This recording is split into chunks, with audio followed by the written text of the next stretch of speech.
the lioness to tell her own story. The fittest of the fittest shall survive. But people, open your eyes. Wake up. Blessed love, this is Queen Omega representing for all lions and lionesses. With the lion's voice, we come to tell our story. Rastafari, live it. Hey, the lion's voice. Rastafari. What are you waiting for? Come together, calling from near and far. Know who you are.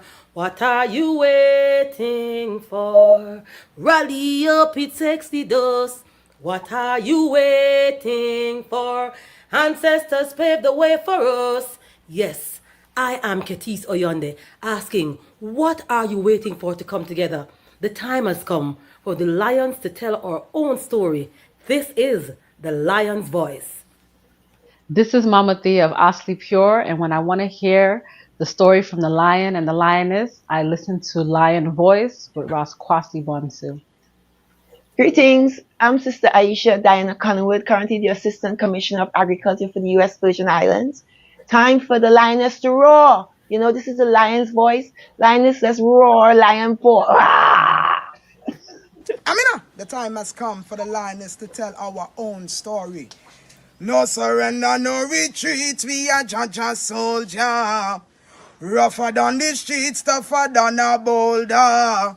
Bigging up Lion's voice. Now put it, I Jollifer said that. I'm Nana Faraka. The time has come for the lioness to tell her story from her viewpoint and tell the world who Queen Omega is. This is the lion's voice.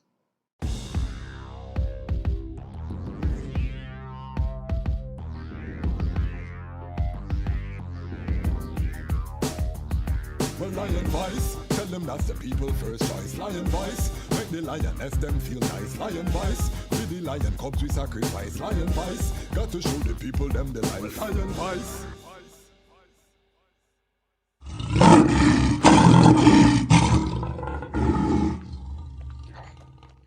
Jano, I'm so hungry, bro. I haven't eaten all day. Like, it started to hurt me too. Like, oh no, what could I eat right now? What about a city samosa?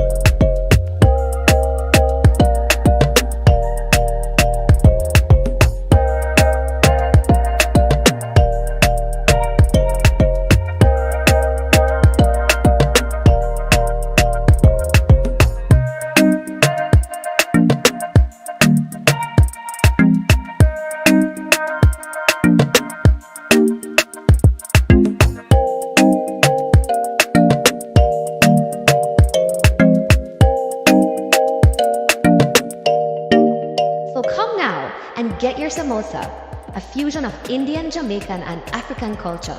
City samosas, the best samosas in the city.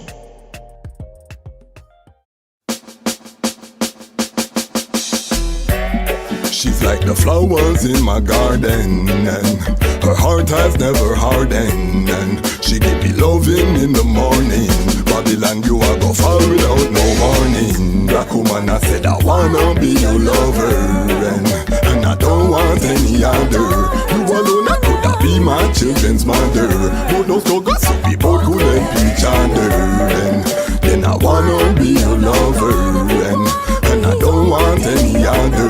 You alone, I could have be my children's mother, but no struggle, so we both could help each other. Started in the village, now we in the city. Journey where we have together everybody see. Spent a little time out in captivity. Babylon, their plan was to destroy the family. Still I want you to bring a child for me. Maybe in the spring when birds are sing lovely, maybe we could plan to have a summer baby. I can be the man that you depend on. Put the pen to the paper, made a love song. Babylon, they separated us for so long, and the reason that they hated us was so wrong. Still the most that he created us, we so strong. Then same Kushite and the Dogon. Love your melanin, no follow for them program. Black woman, me not go pass on you for no one. No one, that's my slogan. Black woman, I said I wanna be your lover, and I don't want any other. You alone, I could have be my children's mother. But no struggle, so people could help each other. Then I wanna be your lover, and I don't want any other. You alone, I could have be my children's mother. But no struggle, so people could help each other. She's like the oxygen in my flame. Loving where we have nobody can contain. Love so powerful, survive shackle and chain. Love it cross the ocean way before planes. Love survive them torture, rape and dear pain. When one escape, then the other get blame. That's why I never put no one above you. That's why I'm not ashamed to say I love you. That's why them dirty Babylon, they judge you. Feel the power when I kiss and when I hug you. Hold you for hours when I think about how they grudge you. I'm a lion, so I never gonna bug you. No, I just wanna be your lover, and I don't want any other. You alone, I could have be my children's mother.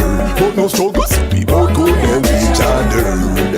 Then I wanna be your lover, and I don't want any other. You alone, I could have be my children's mother. But no struggle, so we both could help each other. What do you have to tell the people about Ras Tafari? Light to the world. The king of kings and the conquering line of the tribe of Judah. And left himself. Where's rightful ruler? Hey yo! Eli! Hail them high, hail the black king on the 23rd of July. So tell them guy who praise God up in the sky, it's a lie. The Almighty living on your night. From ancient time them a try. Them Romans know them just open in them suit and ties. Criminals ain't got no alibi, they stole my people. Then them comes without them genocide. Are you talking about slavery? Them couldn't kill the lion will come conquer Judah tribe. Who? Go to tribulation, and I strive, see sufferation, and I still rise. That's why we tell them in America, live Rastafari in every ghetto area. We come if you tell them in a Toronto, straight at it.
Greetings in that divine name of His Imperial Majesty, Emperor Haile Selassie I. Glory and honor in the name of His chosen Queen, Empress Menen. My name is Kwasi Bansu, aka the Chazmach Kwasi, aka Ras Kwasi, aka the Reading Ras, aka the Pan-African Happy Man, creative industry attorney. I'm an author, I'm an artist, I'm an actionist, and right now I am the host of this special edition of Lion Talk Live. Welcome to Lion Talk Live, and welcome to the Lion Voice Network, where tonight the Lionesses are telling their own story. Special edition. This one is going to be historic. All of the panelists are here. And I want to just give thanks to all of the Lion Pride. If you subscribe, you're part of the Lion Pride. 32,000 worldwide have become part of this movement, this uprising, and it's proof that unfiltered, unwatered down Rastafari, unapologetic Pan-African content can work in the modern space. And we are not going to stop. This is just the beginning. So big up all the Lion Pride. We just had Selassie join from Australia. Lion Pride in an Australia family. I tell you how serious the thing is getting right now. Big up yourself, Selassie, our latest Lion Pride on Patreon member. Tonight, we talk about Empress Menen, the life, the legacy, the impact. We are going to be going into a story, the narrative, of our divine Empress. We have a panelist that is unparalleled in terms of the assembly, inspired by Kadamawi Haile Selassie the first, Empress Menen. And this is part of the legacy. We want to be able to do this live and have all of the people live and stream it, but we have to start where we are. So we are streaming virtually. I'm not going to take too long. The item know say I get excited. This is Zion on Earth for I, So you're just going to see pure teeth and my little square, because trust me, I'm in heaven right now, and we want to manifest this all over the earth, family. All of these are my sisters, and some of them have never met each other, but the energy already is electric. May I tell you them the truth. Big up my producer, Shireen Bonsu, who will be assisting dealing with the back office or the forward office. Big up all of the people who helped to make this possible. Big up the Association of Rastafari Creatives who have sponsored this event, shared it out on the platform.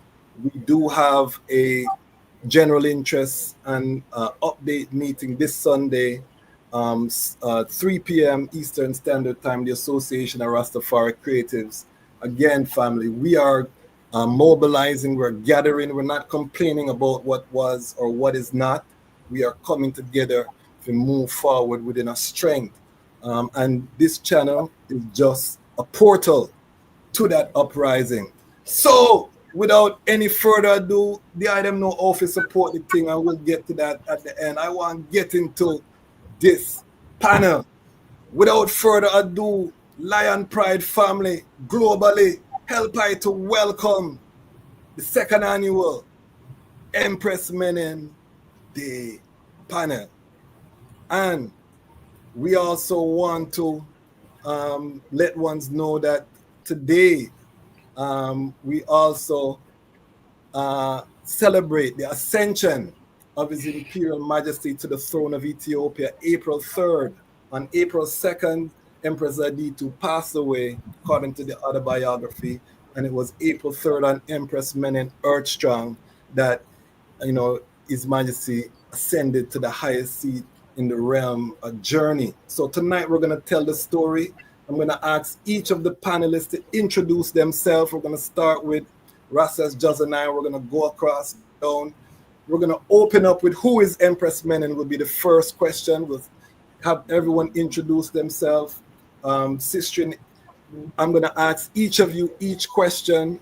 Feel free to jump in. If it's not your area, feel free to keep it moving.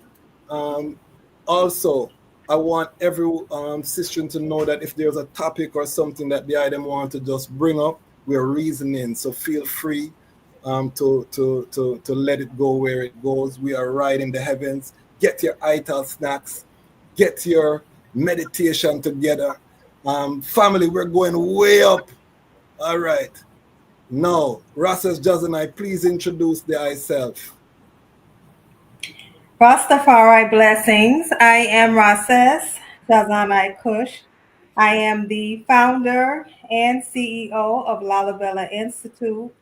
I'm also the founder of the Blue Fire Order of Empress Menen Roundtable, which is the first sorority for Rastafari women.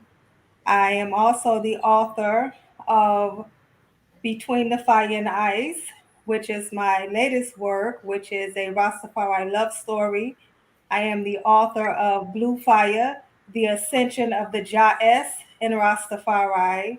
And I'm also the author of Roaring Lionesses, Rastafari Woman, Journeys of Self-Liberation. Haile Selassie I and Empress Menen Roundtable. Rastafari. And we're going to benefit from, because we're going to do a deep dive tonight into the spiritual aspects. We have a prophetess with us, so we're going to ask her to share that deep spiritual knowledge. Empress Sinai, please introduce yourself. Greetings, Rastafari. My name is Sinai Fleary, and I am the founder and editor of Just Jar magazine, which is a Rastafari magazine and social media platform. I'm also an award-winning journalist, and I currently write for The Voice newspaper in the UK, which is Britain's only Black national newspaper. And I'm also a broadcaster and workshop facilitator. Give thanks. And let me just give a special big up to Empress Sinai. She's in the UK, so right now at 1 o'clock in the hours. She did take a nap because she's battlefield tested, That is what I love about this panel. All of these sessions are battlefield tested, I tell you them. All right, Dr. Asantewaa Oppong Wadie, please introduce yourself. Greetings, blessings, and love to everyone. It is really an honor to be on this panel this evening, and I give thanks for the invite. My name is Asantewaa Oppong Wadie, and I'm the founder of Empress Menen Day Chicago, an annual celebration of the life and legacy of Empress Menen in the city of Chicago. Likewise, I am the editor of Empress Menen Chronicles, which is a book which chronicles the life of Empress Menen, details her contributions, as well as highlights the voices of Rastafari women. I think that's where I'll leave it. There's a lot more to say, but I'll leave it there. Okay. Give thanks. Big up. Also, we have straight out of Trinidad and Tobago, Empress Dionne, representing for Empress Menen Rising, one of the most powerful collection of sisters right now. I'm working collectively. Empress Dionne, just unmute yourself and introduce yourself. Just unmute yourself. Let me see if I Bingy. Got you. Blessed love. My name is Empress Dionne. Give thanks for being here. I'm a part of the Women and Empress Menen Rising.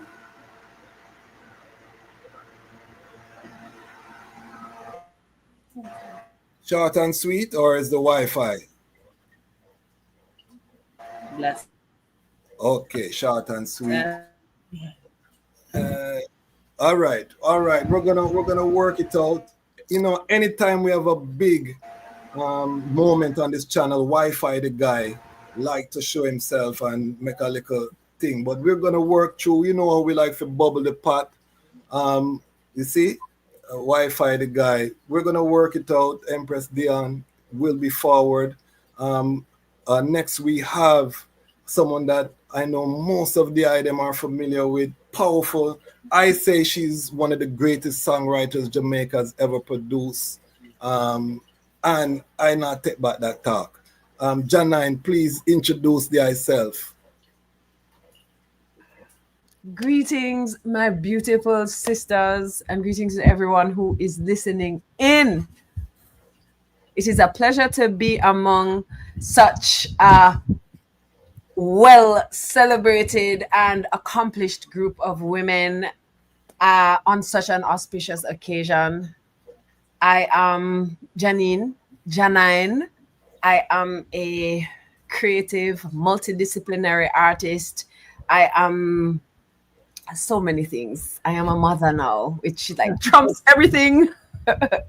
And I am a songwriter, producer, yoga instructor, wellness professional, etc., etc. But I am truly honored to be here among the item. And blessed love my brother as well, and to everyone. Yes, yes. Powerful. Give thanks.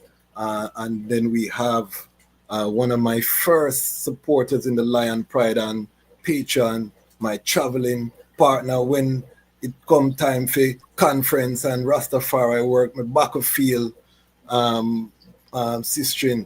Dr. Wolete, please introduce thyself. Unmute, unmute. Greetings and blessings in the names of the Divine Majesties, Kadamawi Haile Selassie I and Empress Wazero Menen Asfa. Blessed I Liberation Iwa to everyone. Greetings to everyone on the panel and everyone listening. So I am Dr. Wolete Beresford. I am the chairperson for the Universal Development of Rastafari, IDOR. And I am an author of 3 books. The first book I wrote on His Majesty's mother, Guragi, Guragi, Guragi, the story of a willow princess, Yeshimabet Ali Abba Jafar. My second book is on the observation of the matriarchal shifting that I've seen within the Rastafari movement, and it's entitled Charting the Matriarchal Shift in the Rastafari Movement, Reclaiming a Divine Heritage. And finally, my third soon-to-be-released book, Sacred Vessels, Rastafari Women as Living Sanctuaries. I live in the Washington, D.C. area, and I am a librarian. Give thanks and Isis. Oh, I pray thee. I'm also the owner and the founder of Yeshimabet Books and Things in Baltimore, Rastafari. Give thanks. And if you want to dress better than Dr. Wolete, you're going to have problems in your life. Don't put that problem on yourself, family. Don't do it to yourself. All right. All right. So I really give thanks. We're going to jump straight into the topic. The first question we're asking is, who is Empress Menen? I want to paint the picture. Typically, we ask our guests to step in the time machine. So we want everyone collectively, let us step into the time machine. We have academics. We have just ones who have studied the life of the Empress. Feel free to add whatever you would like in this, the narrative of her story. But I feel on her earth strong, her story must be told. So we'll start with the IRASS, Dr. Jahzani Kush. Who is Empress Menen? Empress Menen Asfa is the Jahess who keeps coming forward. You know, she is a Jahess of ancient times, of ancient Kush in particular. And so her energy, even though I would see her as new in this dispensation, her energy is an ancient one. Her energy is one that is always paired with the Lion King. So it is no surprise that, you know, she is married, or she is the royal consort of the Lion of Judah.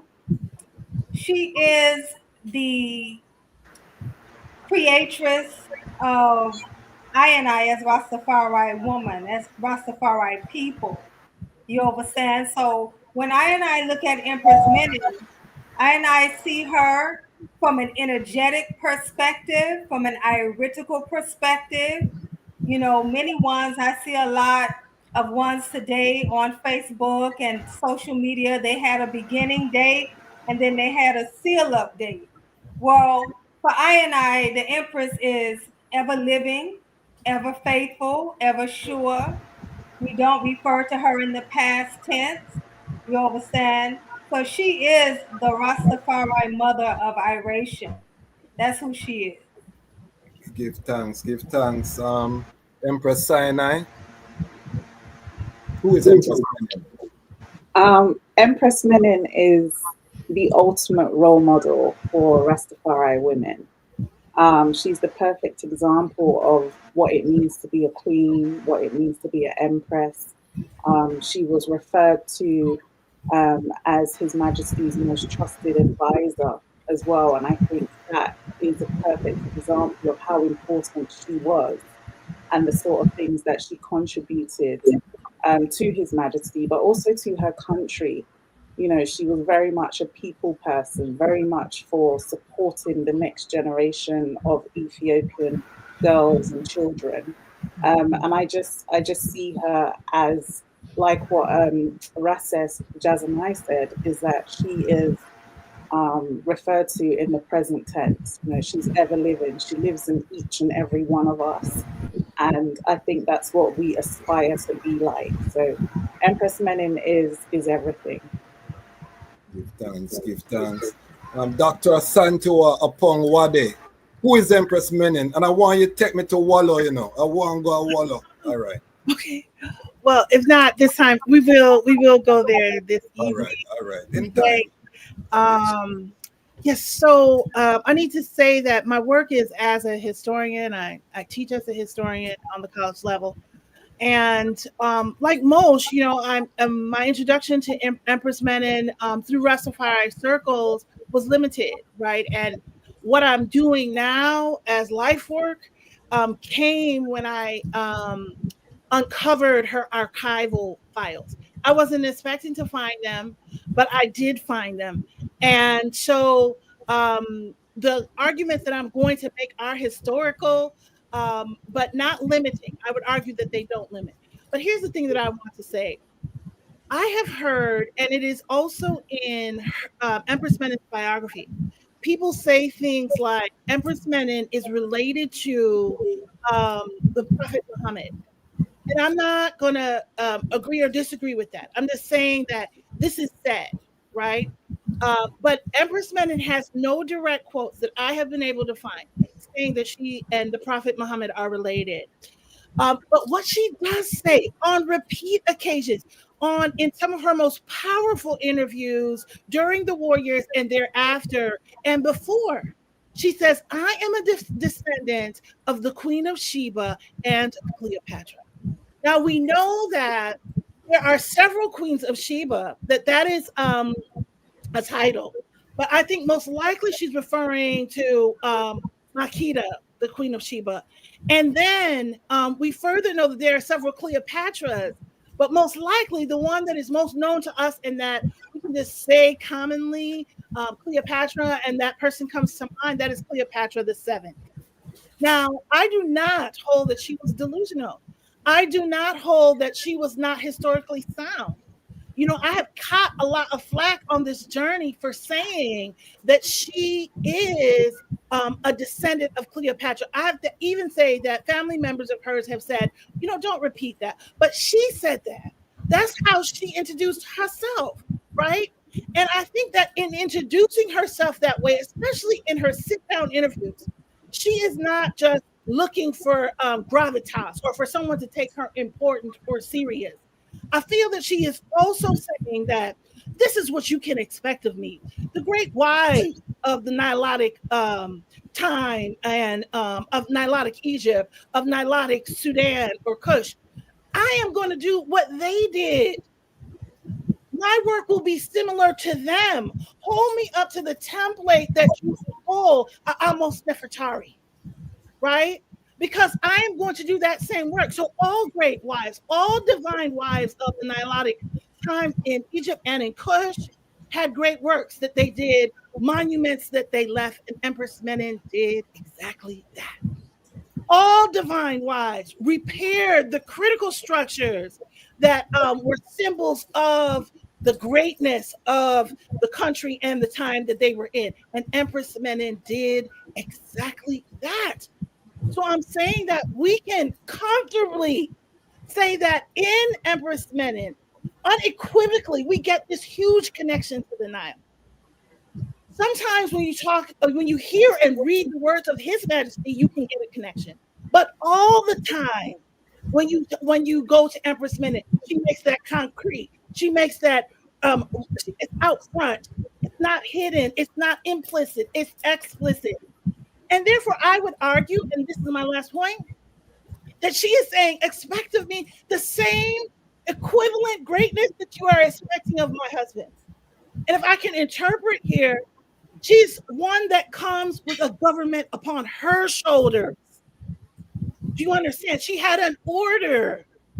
She was sent here to establish, and that's what she was introducing.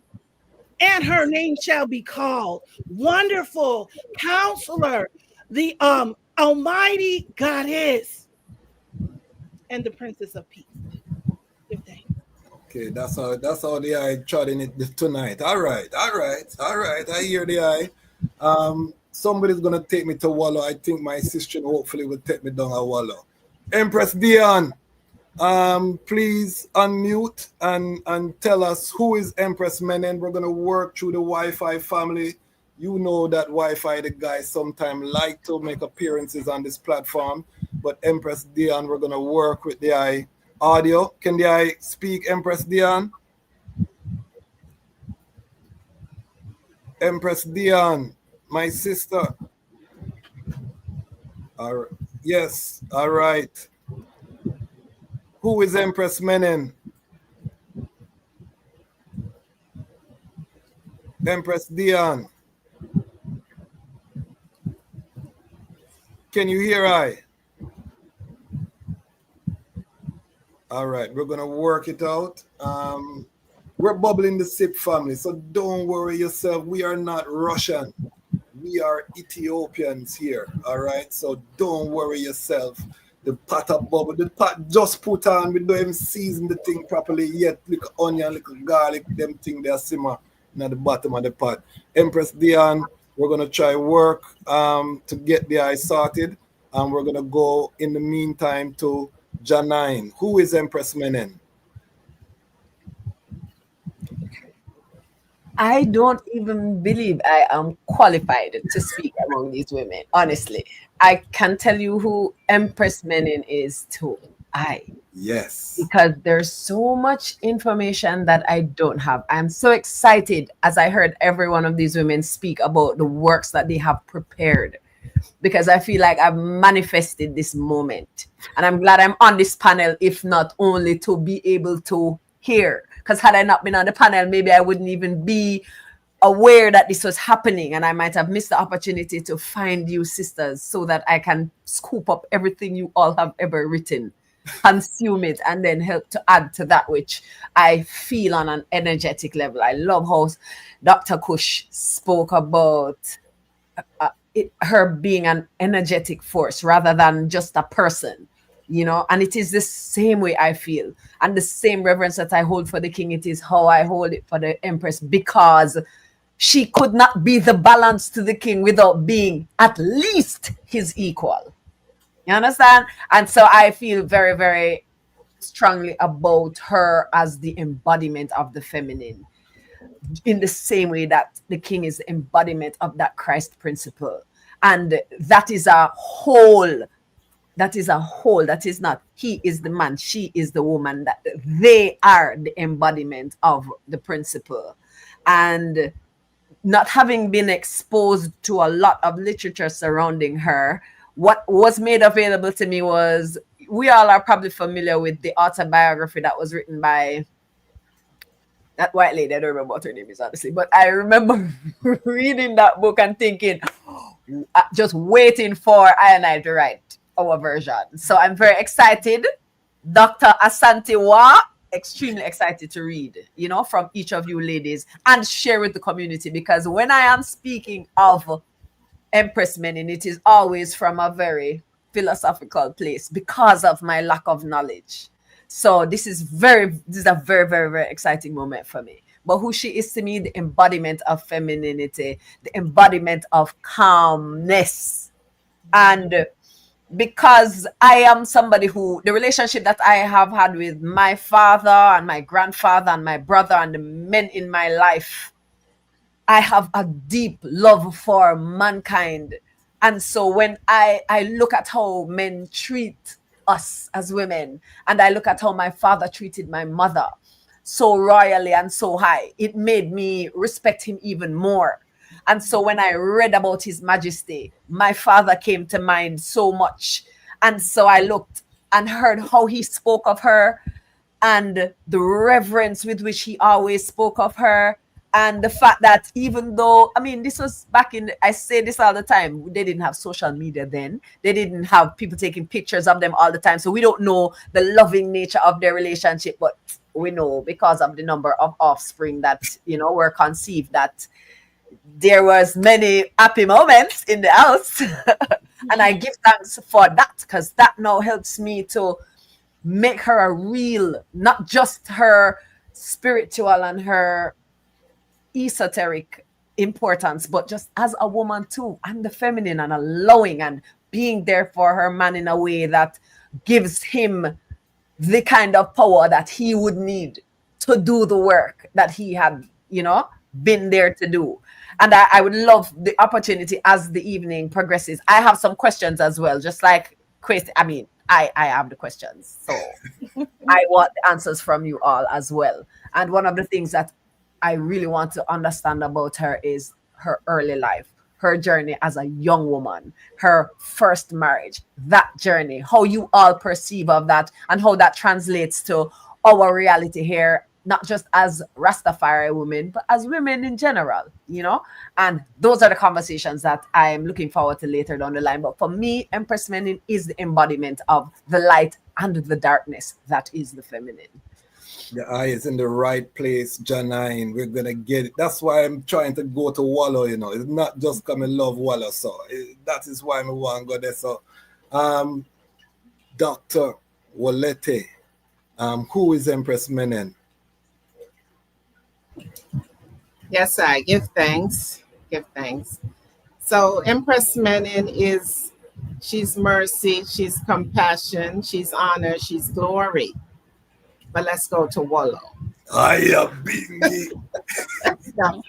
Let us go to the hills of Ambasal. Right? To the region of Ambasal in the north of Wallow, to the Beta Amhara region, to the region that was ruled by her family from the 12th or the 13th century, coming down from Negus Yakuna Amlak. Let's come to her father, the Jantira of Ambasal. And the Jantira, of course, is a title. Like Asantewaa was saying for Sheba, Queen of Sheba, the title, and Cleopatra, the title. This is the title of the ruler that holds that mountain fortress of Ambasal, and it's called the Jantira, and it's a hereditary title. So her father would be Jantira. It would have been passed on to her children from those earlier marriages that were male. They too would be Jantira, and they would take the Asfa from her father. So this is the playground of Empress Menen. This is the region that she was born in. She's coming down from the line. And Asantewaa, I'm going to have to research deeper, but I see as it relates to the Islam and the Prophet Muhammad, that the research that I found places her number 31 in that line. And it comes through her maternal line, and it is beginning with Abdullah bin Muhammad al-Bakr, and he would be fifth in the descent line from the Prophet Muhammad, and then they come all the way down 30 times until they get to Empress Menen. So I would have to research further how that works, but we know that she's the granddaughter of Negus Mikael, the Negus of Wallow. I walked into his palace in Wallow, in that region, and his palace was like a big mosque. So this was the playground of Empress Menen, the granddaughter of Negus Mikael of Wallow, who was born Muhammad Ali, right? The daughter of Wolete Sehin, who is also the daughter of, and I had to write his name down, her great-grandfather Empress Menen's great-grandfather is, and I pray thee, forgive I'm going to come forward to it, but it is okay, he's an imam. Her great-grandfather, which would be the grandfather of her mother, is an imam, Ali Abba Bula. So the entire side, as it relates to Negus Mikael and her mom coming all the way down, is the side of Islam. Does it trace to Prophet Muhammad? That part I'm not sure of. But in the Willow region, her family is known, and the title of the Jantira, they are known as the noblest of aristocracy. This is the stock of Empress Menen. You know, Rases Jahzani always talks about Sahai, her daughter, Princess Sahai, and how Princess Sahai had to sit someone down and tell them, you know, mother was born equally as high, or mother was high born. Mother is also high born. The Jantiras are considered to be the noblest of aristocracy, even though they only ever ruled that Ambasal region of North Wollo. This is the line that Empress Menen comes through. She comes through the line of Negus Mikael, who is said to be a compassionate Negus. He held Johannes in his arms as he died in battle in the, I believe it was the battle of the Galabat, Galabat battle. Also, he fought with, her grandfather fought with Menelik II in the Battle of Adwa, Ras Mengasha, Johannes, I believe all of them marched together. We give Taitu and Menelik the credit, but Negus Mikael also fought and helped to win the Battle of Adwa. So this is the line that Empress Menen comes through. This is the lineage. Ones and ones would feel as though Empress Menen, you know, maybe received her glory, you know, at the time of her marriage to His Majesty. But she came in a balance and helped to fulfill and to seat up, you know, in that prophetic throne and that prophetic union. So I'm going to stop right there. But the Wollo region and the hills of Ambasal, this is the playground of Empress Menen, having a grandfather that absolutely adored her as the leader and the ruler of the entire region at that time.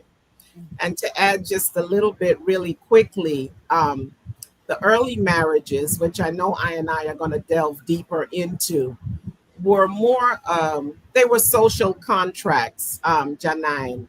The civil marriages are for purposes of economics and social contracts that the family, you know, they make these alliances and these connections.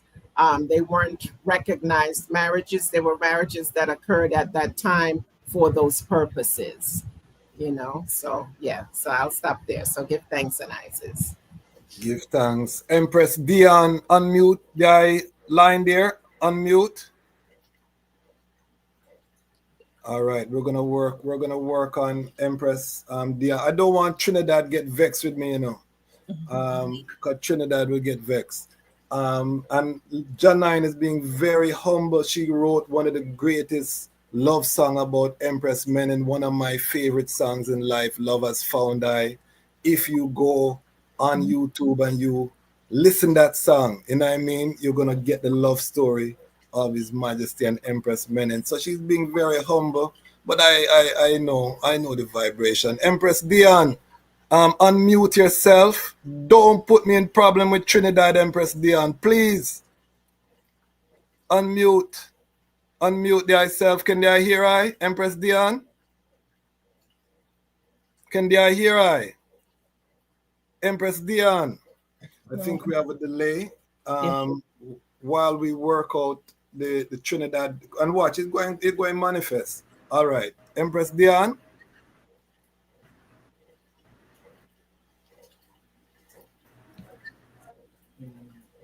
is the Wi-Fi family. I also want. Blessed love. Ah, yeah, Bingy. All right. Who is Empress Menen?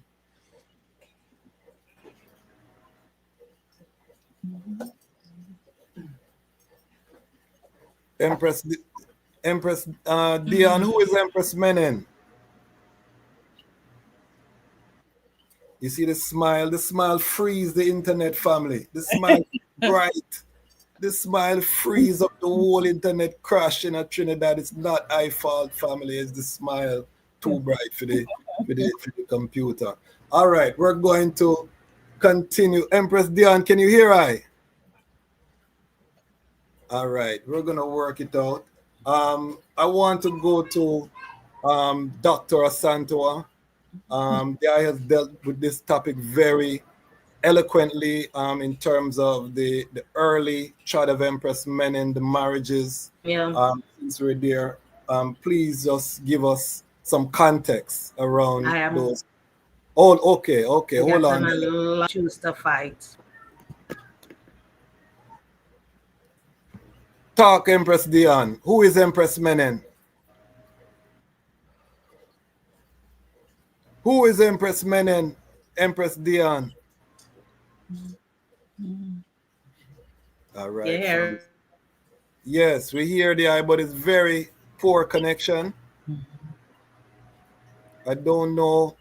Are you on? If you're on your phone or if you're on a laptop, switch to either or the other and try. Sometimes the device will give you a better connection.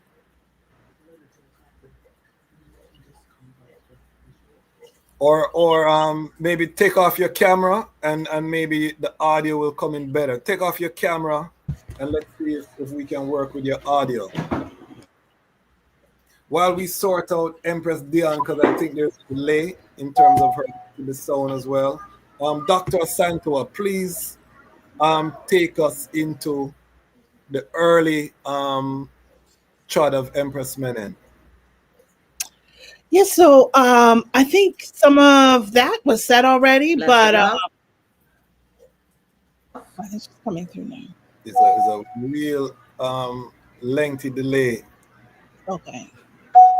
Empress Dionne, you have to just talk, Just talk. If you're gonna talk, we're bubbling the SIP family. Don't, this is part of the excitement of the moment, Some little thing have to come and then we get through at the end. You know how the movie always said. All right. Dr. Asantewaa, just continue, please, because I know you've dealt with this topic and I want to get some context. Yeah, so I would just build on what I heard Empress Wolete Beresford saying that indeed her early marriages and His Majesty is her fourth marriage. Her early marriages were allowed by Ethiopian law as social contractual marriages. They are not sacred. They can be easily abrogated. We know that everyone amongst royalty is trying to vie for a position as close to the throne as possible.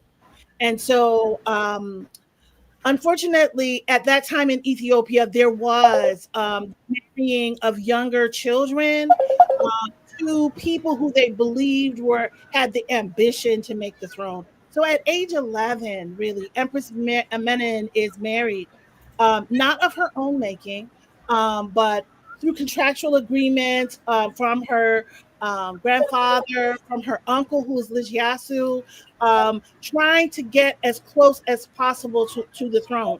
And when they see that whoever they have married, their niece, their granddaughter to, is not making any progress, they willingly step in and abrogate the marriage and end the marriage and then reroute you to somebody else. So this was Empress Menen's story for 3 marriages, and I believe 4 children, So this was a young woman who I heard a sister from South Africa say, we have to call her a strong woman, because there are women who that would have broken, to go through that many husbands that early. But she comes through with colors, But we know that Lijiasu who is heir apparent to the throne, already has some feeling that the son of Ras Makonnen might also be ambitious for the throne. So it is implied in her bibliography that he wanted to get rid of a possible threat that he was feeling, and he wanted to send Ras Tafari to Harar, really. And this was even before he was Ras. Just wanted to send him to Harar and just get him as far away as possible from central Ethiopia. And he set up the meeting of young Empress Menen and then Liz Tafari. And he wanted that union as a way to, I would say, eliminate the threat that they would butt heads. And he did not know how divine his setup was. Because when these two met each other, and here I'm building energetically on the story as it is told in her bibliography. When these two met each other, they instantly knew. The connection was clear not only to them, but to others around them. That they had found where they want to be. And this we see most clearly when early in the marriage, her uncle and her grandfather come to her and say, you know what, you're going to have to leave him alone too. Even though this is a sacred marriage. This is a marriage that is done in the church by the request of His Majesty and Her Majesty. They make that request together, you know. They don't want a marriage that can be broken. But her grandfather approached her and her uncle approached her and said, listen, we don't like where this is going. Get rid of that man. And we see Empress Menen really become the lioness that she is. She was pregnant with their second child, and she says, no, I will not. I will not. I will not. And I've been told that maybe this story is a little massaged because in her biography, we find they translate exactly what was written by his name will come to me. And then they add Yared Michael. Thank you. Give thanks. The author has added some of her own making, right? So you're reading, and if you're not watching the italics, you know what I'm saying? You can start thinking that that's what was there originally, but everything italicized is of her own making, her own research, and not everything she references. So, let's be careful, but we are told that she was asked to leave the palace pregnant because she said no to her uncle and her grandfather. And family members have said that there would be no way that that would be possible. But of course, that is what is in the book. But we know that Empress Menen stands her ground. And in the translation, it says, when the baby was young, the young prince was young, she held him close to her. And she went to be with then Ras Tafari. Yeah, because he was away for the birth of that of the second child. So she stands because she knows she's found something right. And I don't think she saw the glory fully. I don't think this was a throne thing. I don't think that it was a money thing. I think it was a heart thing. I think they found each other. Yeah. You see that? So when Janine sing a song named Lovers Found I, and then she want to tell you say she don't know much, I have to expose say she knows a by lot. comparison. Give thanks. What a joy. Does anyone want to add anything to this topic? And then we're gonna try to see if Empress Dionne can block up any other sounds. Yes, I pray thee. I want to add to what Asantewaa blocked regarding the chemistry between Haile Selassie at that time, Lich Tafari or the jazz match. What was he at the time of the marriage? The jazz match, correct? Jazz match, yes. Okay, yes. And Princess, because she was princess. She was a princess, Princess Menen. I want to talk about the astrological pairings of the two. We can't leave that out because the ram, who is what the Empress symbolizes, being born under the zodiac sign of Aries. And then, of course, we know Haile Selassie is born under the zodiac sign of Leo. And if you know anything about astrology, you know that there is no more divine coupling, right, than those two fire signs.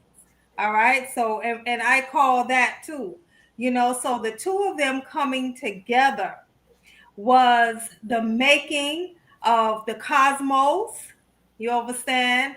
And so that is why that love, in my opinion, was so strong and so divine. Because, and let me talk really briefly about Empress Menen's character, right? Or how her character is perceived within the Rastafari liberty. Many ones see the Empress as very humble, as somewhat docile, and that's simply because they have not heard much of her voice. So this quiet energy has been placed on her. However, that energy is contrary to the energy of an Aries woman. And so now we're in the season of Aries, and we're going to talk about it really briefly. So Aries women are very fiery women. They're leaders, and we saw her leadership come to the forefront, during the time of the invasion. You understand? They're very wise. So when Haile Selassie talks about her being his most trusted and faithful counselor, an advisor, we know that to be true. So the energy between the two of these leaders, okay, is something that could not have been foreseen by Lejatsu or whoever put them together. They had no idea what they were doing. But it's obvious that when the two of them got together, meaning Haile Selassie and Empress Menen, that energy stayed and it stuck. And that's why she was willing to forsake her family, you understand, and their wishes and their demands. Because when an Aries woman finds a lion that is strong and is powerful, she is willing to stay, and she is willing to advise and to strengthen him until eternity. So that's what that energy was about. Mighty, mighty, mighty. Any other sounds on that topic? Goosebumps and eye water. Beautiful.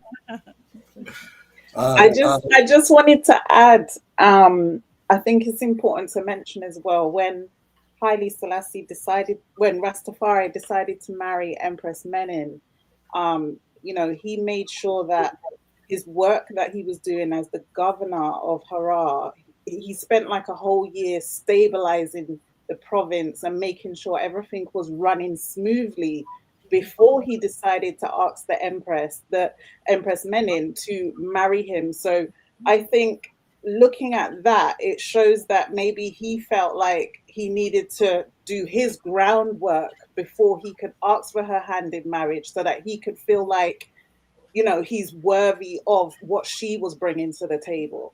The fact that he's making sure his work is done, so that he's an honorable man. He's already an honorable man, but just to make sure he can match her energy, I think that's really important. He didn't just meet her, fall in love, ask for marriage. He made sure he was ready and his work was done, his foundation was set. So I think that's really important.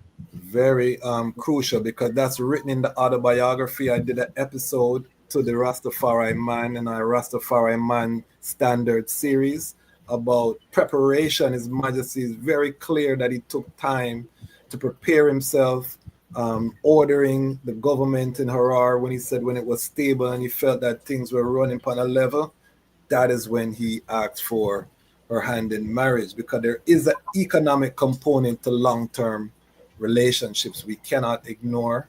Lovey-dovey doesn't last, brethren and sisters. So His Majesty set that example.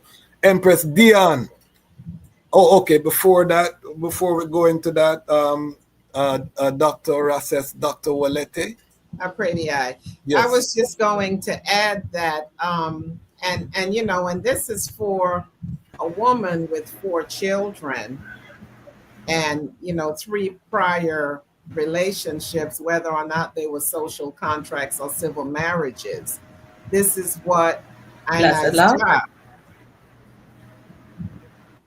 This is what Ionized Jah is doing to appear for her, right? So there's her worth.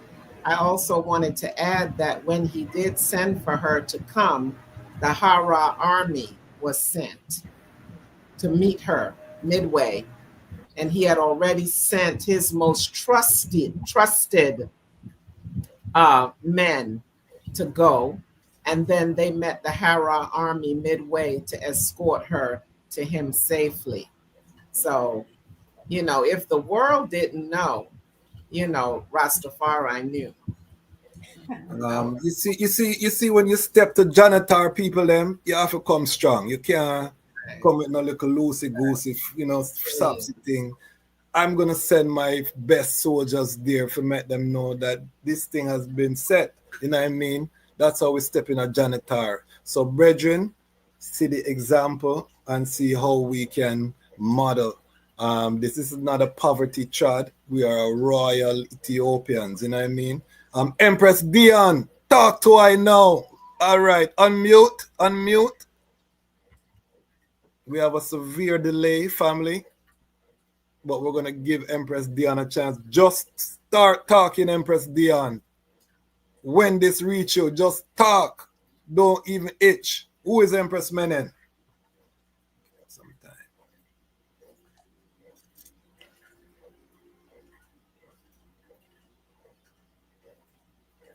This is suspenseful, family. Tell you. All right. Well, can I add something that I just remembered when I heard? Yes, I go through. Let's talking. I remember that I was reading Empress Menen's grandson's biography, and he was saying that there was another more beautiful, in his words, and we have to be so careful with this colorism and just all the I want to say cray that comes with colonialism and colonialized minds. He said there was another more beautiful woman in the sphere of Haile Selassie and Empress Menen, and at some point before they made the royal or that sacred marriage agreement, he was tempted to go that way.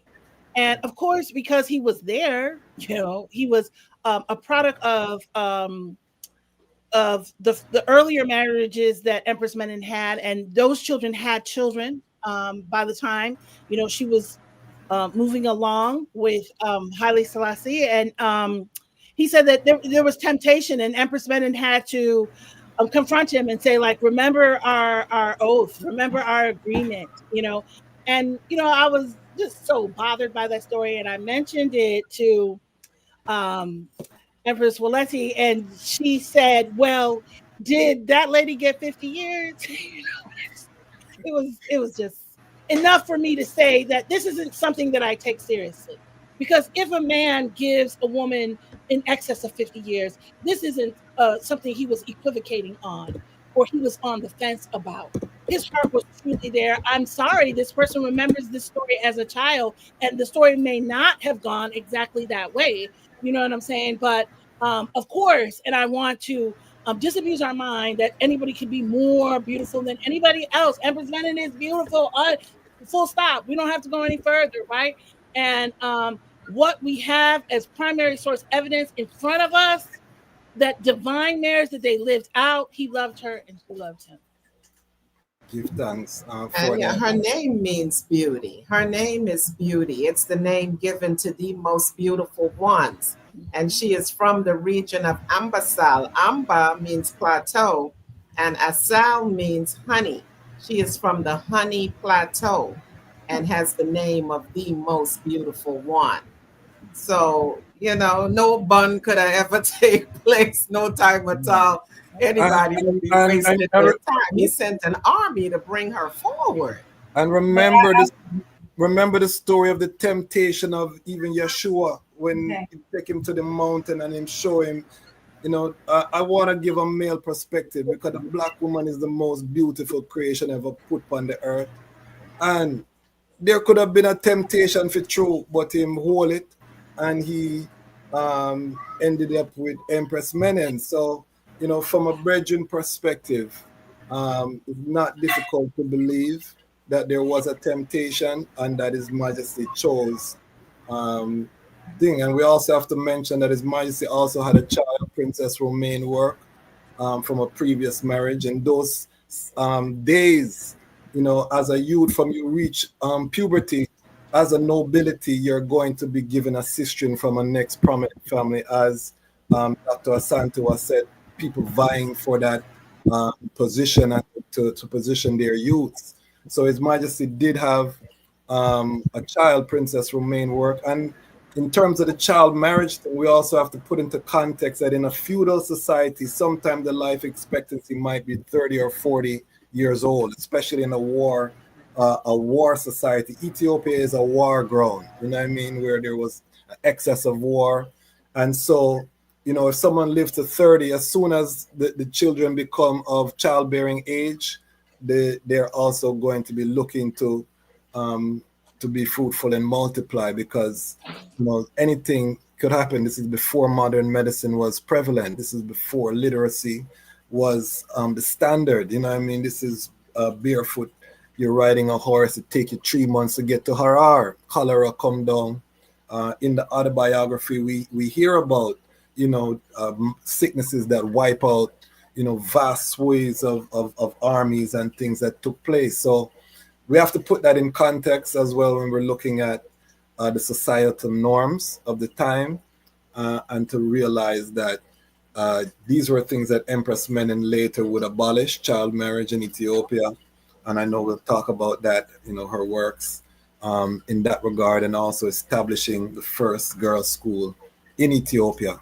All right, family, I'm going to ask for some patience right now, because I'm going to send a message to Empress Dionne, and we're all going to pray collectively. Lion Pride in Australia, I want you to pray, make we break this Wi-Fi shackle that is trying to keep my sister's voice from ring out. All of my Trinidad family, I need you to pray. Port of Spain, drop a fire emoji if Trinidad is watching. Empress Menen Rising, drop some fire emojis. We're going to break this chain.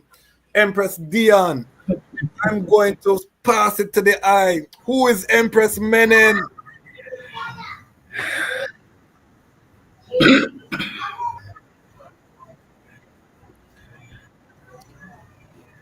Blessed love, royal panel.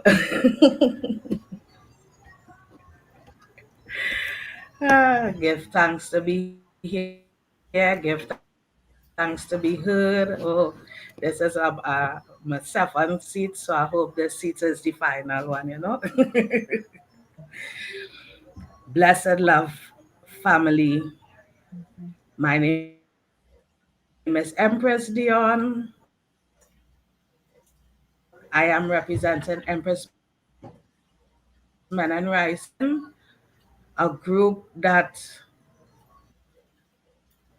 does what the humble be fed, the naked be clothed, the deaf be heard for. So it is a group of Rastafari daughters from all walks of Rastafari liberties and just the love of Rastafari, being in one sisterhood, doing the works of Jah. So we have a few who does do planting, and it have for selling and for giving to the neighborhoods. It have who doing elderly care, who doing children care, and then we just have on Sunday go on there for the youths. We have something every quarter, which is every 3 months for the Empress and Her Majesty, because they don't teach you these things in school. So we're trying to grasp them from young so they will grow with it, Um, we are planning annual events like the marriage supper of His and Her Majesty on the 31st of July. This year will be our second year. And it have other empresses who do works within line of Her Majesty. I am a homemaker, a winemaker, and a caretaker. And I am also part of the Women Freedom Liberation League, which is a branch of the Ethiopia Africa Black International Congress, who does work at home and abroad, So give thanks for His and Her Majesty works and the guidance that give us the strength to do what it is we doing, give us the knowledge to do what it is we doing. Blessed love. Give thanks, give thanks. You see, family, patience. We are Ethiopian people, and when we're patient, we get that beauty and that gem there. So I give thanks, Empress Menen Rising, all of our Trinidad family. I want to make an announcement before we go any further.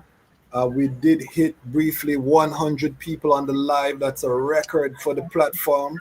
So I really want to just clap up all of the Lion Pride, everybody who's watching live, for the thousands that will watch on repeat.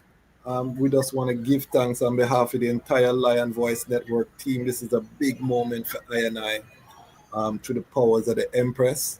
Also, we recognize today as the Ascension Day of Negos Ras Tafari, who on this day ascended the throne as Nugusa Nagas, although he delayed his coronation for 7 months to allow for the invitation of foreign dignitaries from all of the recognized empires of the world at the time. So this is an auspicious day that we come together. And again, this is going to be an annual tradition on this platform, Empress Menen Panel. So stay tuned. If you're not subscribed to the platform, please subscribe. All of our global family, I really give thanks. We're going to have some time for question and answer. So drop your questions. We'll get to the comments. I see them coming in. Also, let us know where you're watching from in the comments. Let us know where in the world you're watching from so we can experience the global reach. All right. So now we're going to go to, well, is there anything else on who is Empress Menen before we go to now talking about some of her legacy and the legacy of the Rastafari woman? Do we have any other? All right. So the legacy, and when we say legacy, we want to take it broad. So we're talking about each and every one of the sisters on this panel are part of the legacy of Empress Menen in a real way. Each of them has drawn strength from her. So feel free to talk about the works that you're doing in this segment and some of the ways that Empress Menen has guided the work that you are doing, because the work that each sister here is doing is part of the global legacy of Empress Waziri Menen. So we'll start with the IRSS, Dr. Jahzani Kush, and we'll go down the line again. Give thanks. Yes, I give thanks. Well, Empress Menen has inspired I to create, based on her energy that she shares with I, an entire worldview, called Blue Fire. And so Blue Fire, as Janine alluded to earlier, is the divine feminine energy of the Rastafari woman, with Empress Menen as the model for that energy. And so Blue Fire, if I were to do a juxtaposition between Blue Fire and the red fire or the red flame that the Rastafari man is connected with, is a more controlled fire. Blue fire is the hottest fire on the fire spectrum. It is a very oxygen rich fire. And so it is that fire that Empress Menen has shared with I, and I in turn have shared that energy with my sister. And so one of the ways that I and I come together to synergize that energy is through a annual Empress Menen Asfa Blue Fire Leadership I Treat. So Empress Menen, for I, like I said, being born under the zodiac sign of Aries and knowing that leadership is one of the key characteristics of the Aries woman, it caused I to go into looking at Empress Menen's liberty, her life, And I know that Haile Selassie advocates leadership as well. So knowing that they are paired, and we know that his leadership is always exampled and is out there, it caused I to go within and say, well, what does her leadership look like? Because I've seen it, and can I identify her leadership? And if I can identify it, can I create a model for the Rastafari woman to utilize in her works? And so I have done that, and I have created the Empress Menen Blue Fire Leadership model, which rests on 3 pillars. You have exigency leadership, which is also, you can call it emergency leadership, that we see the Empress employ during times of duress, during the invasion. We saw that leadership kick in. There's also truths and rights leadership that we see her employ when it comes to advocating for women's rights, the abolition of child marriages. And then there is iritical leadership. And that iritical leadership we see when she goes into deep prayer and deep Isis, when she is in the monastery in Palestine. So those are the 3 pillars that her leadership model rests on. And so not only Rastafari woman, but the Rastafari man too can do himself justice by also studying her leadership and pairing that leadership with the leadership of Haile Selassie. So that's my primary work at this time, working with Rastafari women. And now I have given myself a charge to work with Rastafari young women. And when I say young women, I mean the ages of 18 to 35, because I do believe that there is a gap there.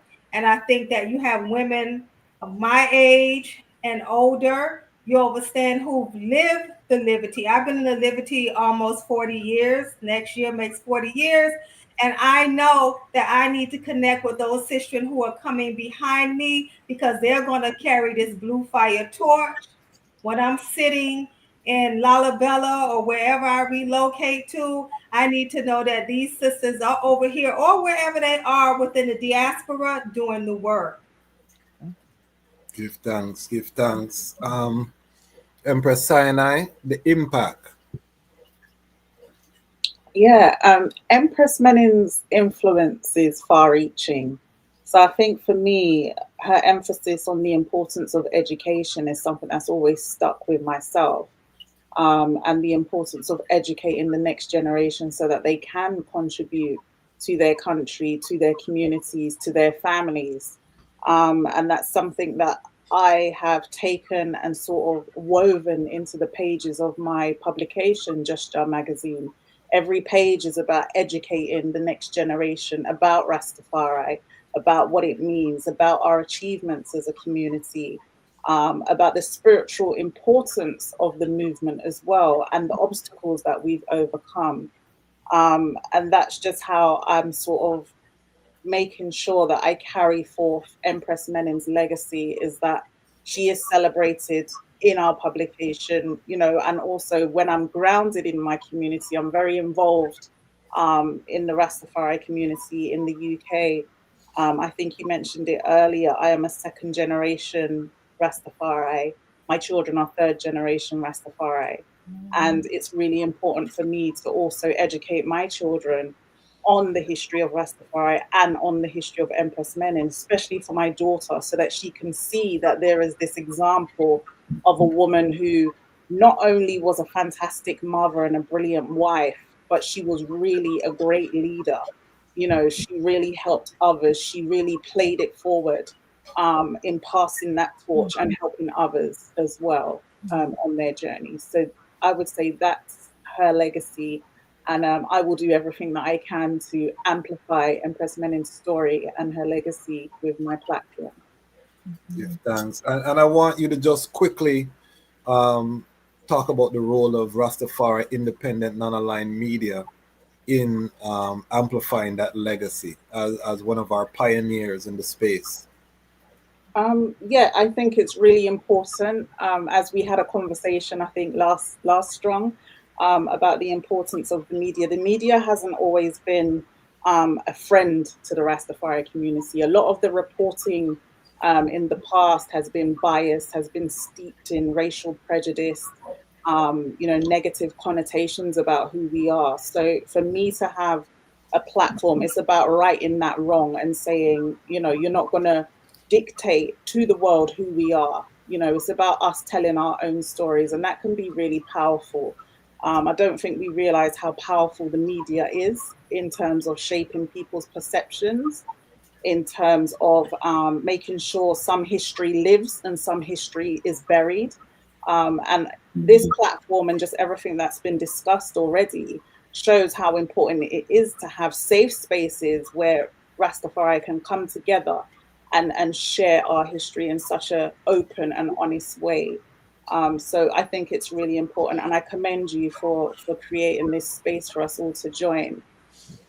Well, again, I'm inspired by the iWorks, and it's a mutual admiration society.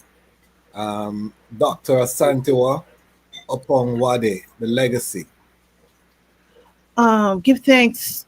So I want to point out some things that I would like people to remember about Empress Menen. And each year in Chicago, we try to take a large window of her life and highlight that window, and make it palatable and accessible, because actually in Chicago, Empress Menen Day is patronized by more non-Rastafari people than Rastafari people. We actually have the general public just show up saying that they want to learn. So that has been a blessing. But every year we have to kind of, how do we connect her to you in a new way? So last year I want to talk about the connection that we made with Mother Mamie Till, who is Emmett Till's mother.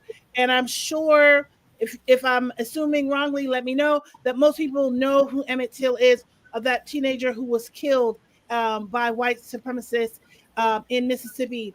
And the decision that his mother made, not only to have an open casket and everything that went with that, but to travel back south and hold people accountable. And she took what I call that dangerous car ride. And I was able to say that dangerous car ride, what she explains, like the Underground Railroad in reverse. That is, she was smuggled from house to house because she said police, vigilantes had her license plate number. And they were on the lookout for her, waiting for her on the back roads between Chicago and Mississippi to shoot and kill her upon seeing her. So she was smuggled back into Mississippi to testify against these murderers. Well, that Empress Menen did something very similar. Also took that historic car ride. She tells this to a journalist. She said, I was never afraid of those death-dealing bombs. She said, when the bombs were falling in Addis Ababa, I would not rest in the palace. They had underground places that they went when bombs were falling. She said she ordered her motorcade with her children begging her to sit still, stay here. We need you to live. Our father is in the field already. Where are you going? Empress Menen loaded up her motorcade and went out into the streets and told people who were vendors, people who sell wares like bread, like fruit, and are probably not aware of what is happening. Like, run to the mountain. She was like, let's limit the fallout. You need to go to the mountains and hide. You might not have a bunker at home like I do, but the mountains will protect you. She circulated that city. She circumvented that city, went around and around, and made sure that people were out of the way of harm. She was called again and again, come back, come back. Word got to her that she should come back. It's not safe. It is not safe. And she said, I only went back when it got really severe. And all the while when His Majesty was in the field, Empress Menen was holding forth. I mean, I am just so proud of the example that she set.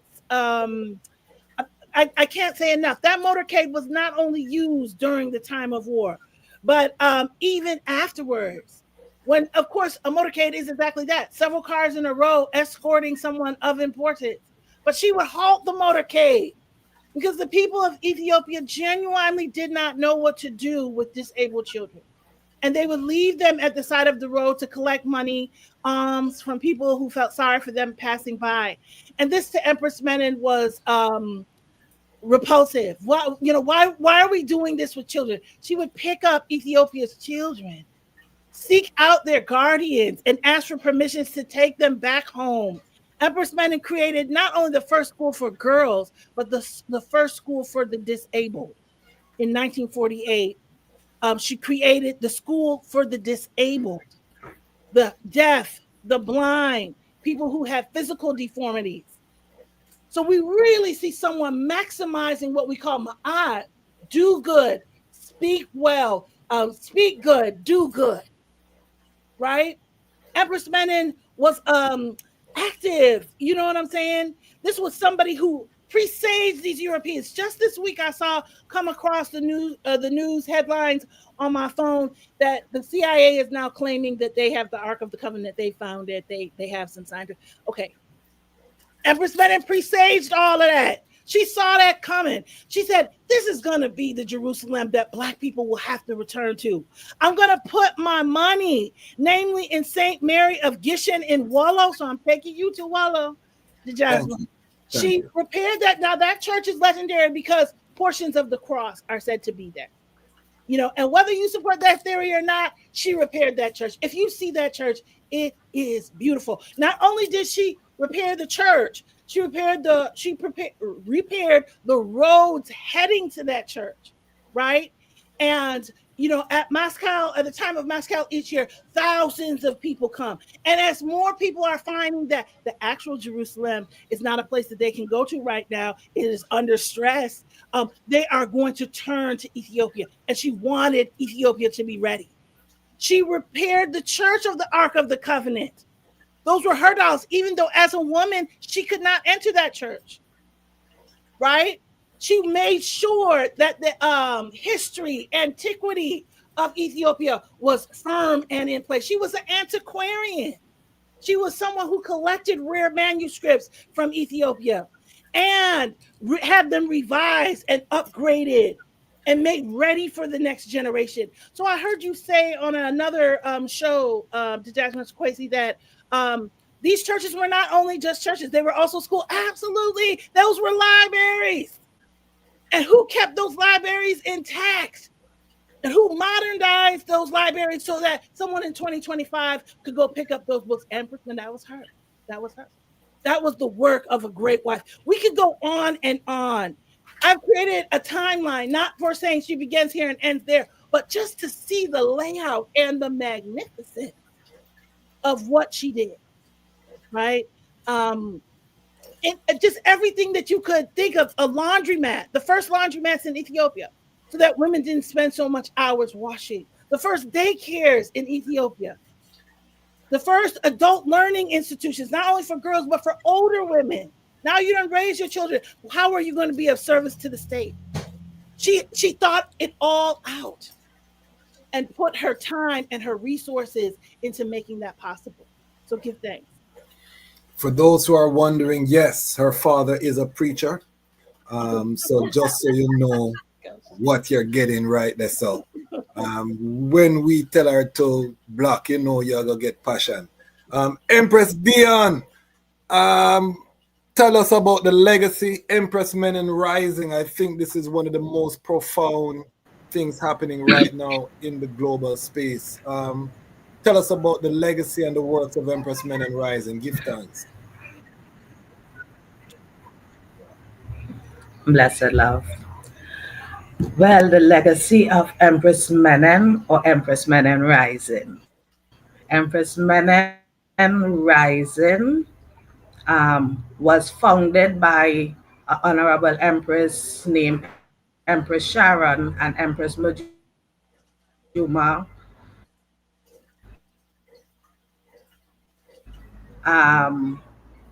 They had a vision that the daughters are being left behind, works to get done because work's not being done. So within their agitation, they say, well, let's gather some daughters and let's, celebrate Empress Menen Bondi because in the Bobo Shanti family that I grew up in, we used to celebrate Queen Omega born day. She was always honored and revered, but it wasn't widespread across the Rastafari board as opposed to Selassie's born day. So these empresses decided to come together to honor Queen Omega. And within doing so, they brought together Bobo Shanti sisters, including myself, Orthodox sisters, 12 tribe sisters, African Unity, House of Melchizedek, and Rastafari daughters who not even self under a mansion, but love Rastafari still. And as I tell you what the aim and the purpose is, and we setting forward and we doing it as small as possible and little by little. So this year is the 4th year Empress Menen Rising ground dating, and we expanding the joy of how works. We actually doing how works now, because in the first 2 years it was just how born they were celebrated. So now we're doing something for the youths, we're doing something for the elderly. So we having something straight through the year with this organize something. If it be, as I said, the dinner, the marriage supper dinner to honor King. Have Father's Day, but mothers have plenty days, Besides everyday mothers have plenty days. So we decide to honor the kings and them for the works that they're doing behind the scenes that does make us flow. Just like His Majesty said, Her Majesty was always working alongside him behind closed doors. She was his grandmother. So said with I and I, the same way how we choose to live, right? Our king man is our greatest advisor. We don't do nothing without the word. So we choose to honor them and show them that gratitude and that moment. We also um it have a sister who doing ITAL.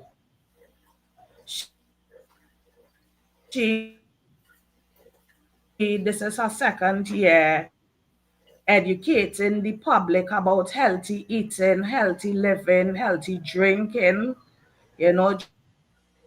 drinking spring water and behind it. We also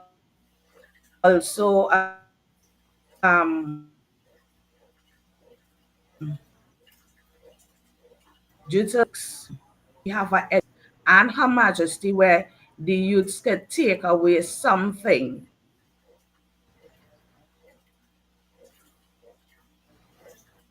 All right. a piece of knowledge that could take them through we are running through our veins. So we are more than they're teaching us in schools, because they only teach you half or less than half in schools. So we try our best to educate the youths, not just Rastafari, because it's not just Rastafari youths this be present. So we try to educate the public on the awareness of the self and the pride that the glory that they try to steal from us and hide from us. That is what Empress Menen Rising doing at the present moment. And due to, well, it easier for me to do Empress Menen Rising works because I have already been doing that with my youths, where I educate my youths about the black self and the king and the queen, even Marcus Garvey, because Marcus Garvey said it is time for the woman to come out of the house and out of the kitchen. He did something by making the first woman's first Black Cross nurses, the Women's Brigade. He put them in offices, he put them in secretaries. He give thanks to these leaders and elders that could pave the way for advocacy and for the women. and I to teach our youths and extend it to other people as well too, so give thanks to His Majesty and all the works all the time. Blessed love. Powerful, powerful. And we're going to continue to feature the item works Empress Menen Rising on this platform. Again, Trinidad has something to contribute to the global family. And if you're not familiar with what's happening in Trinidad, you need to tap in. Janine, I want the eye to talk about your musical journey, because the eye yourself is part of the legacy. I just interviewed Sister Kushite from Trinidad, and I asked her why did she start making music. She's a nurse. She said, I saw Janine, and Janine music inspired her to say, I have to start, using my musical gift, the complexity of your word sound, how you structure your songwriting. So the I is part of the legacy. Talk to us about the music and how Empress Menen has impacted your music. I will. Okay. There's a comment here from Negus Kamal Atu that says, has anyone expressed a story on how Her Majesty, Her Imperial Majesty, Itesh Menen Asfa, freed Ras Tafari Women from being jailed by Empress Wadie in 1928? I would love to hear about that, because I'm here making notes. So, ladies, please. Oh, this is the panel for that. But before we go there, we'll go there because we have them ready for that, Okay. Talk fine. to us, Sure. please. Okay. So I am not first generation, second generation Rastafari. I am multi-generational Christian church, Baptist Christian here in Jamaica. And I was fortunate enough to grow up with a father. My father was a Baptist minister in Trelawney. If you're familiar with Falmouth, Trelawney, there's a revolutionary history there. Free villages, Maroons, cockpit country, powerful, powerful legacy of resilient, empowered Black people in Jamaica, right? And I grew up with that confidence. My grandfather as well, just a legacy of very impressive men in my life. And I look at how the relationship with my father and mother evolved, and the confidence and security it gave me growing up, and seeing my father support his community and build a legacy with my mother, so that by the time I was introduced to His Majesty's autobiography and his works, I could see an example of that in my own trajectory, that, okay, in order for a man to be of a certain caliber, he is going to have to be aligned with a powerful woman. There is no man that can actualize outside of the presence of a divine woman at his side. So as you go through life and you see these powerful men, there is no way you are going to see a comprehensive man, and there is no woman beside him giving him that strength. Let me say that first.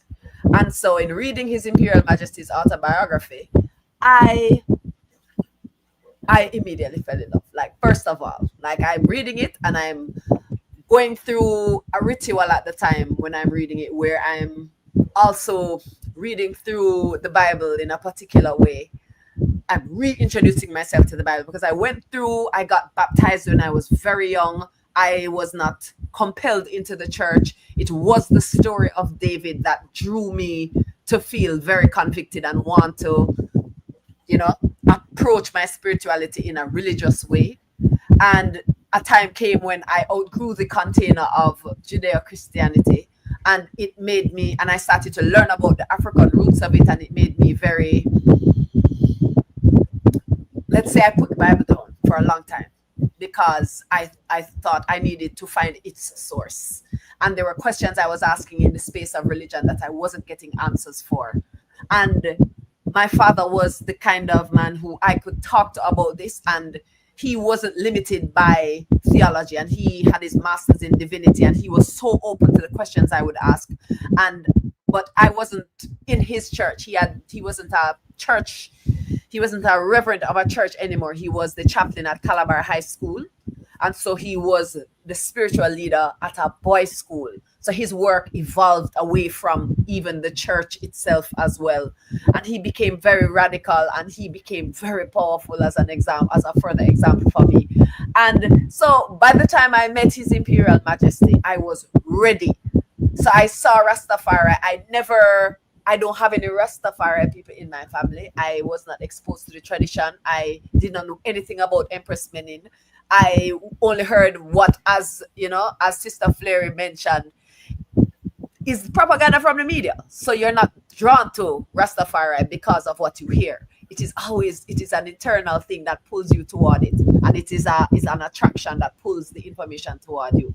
And by the time I got to university and I was exposed to the autobiography and I started to go through a transition in my mind of what leadership was and what revolutionary action was, it moved from, okay, I need to join the army and learn to bust gun and fly plane, to peace is the highest order.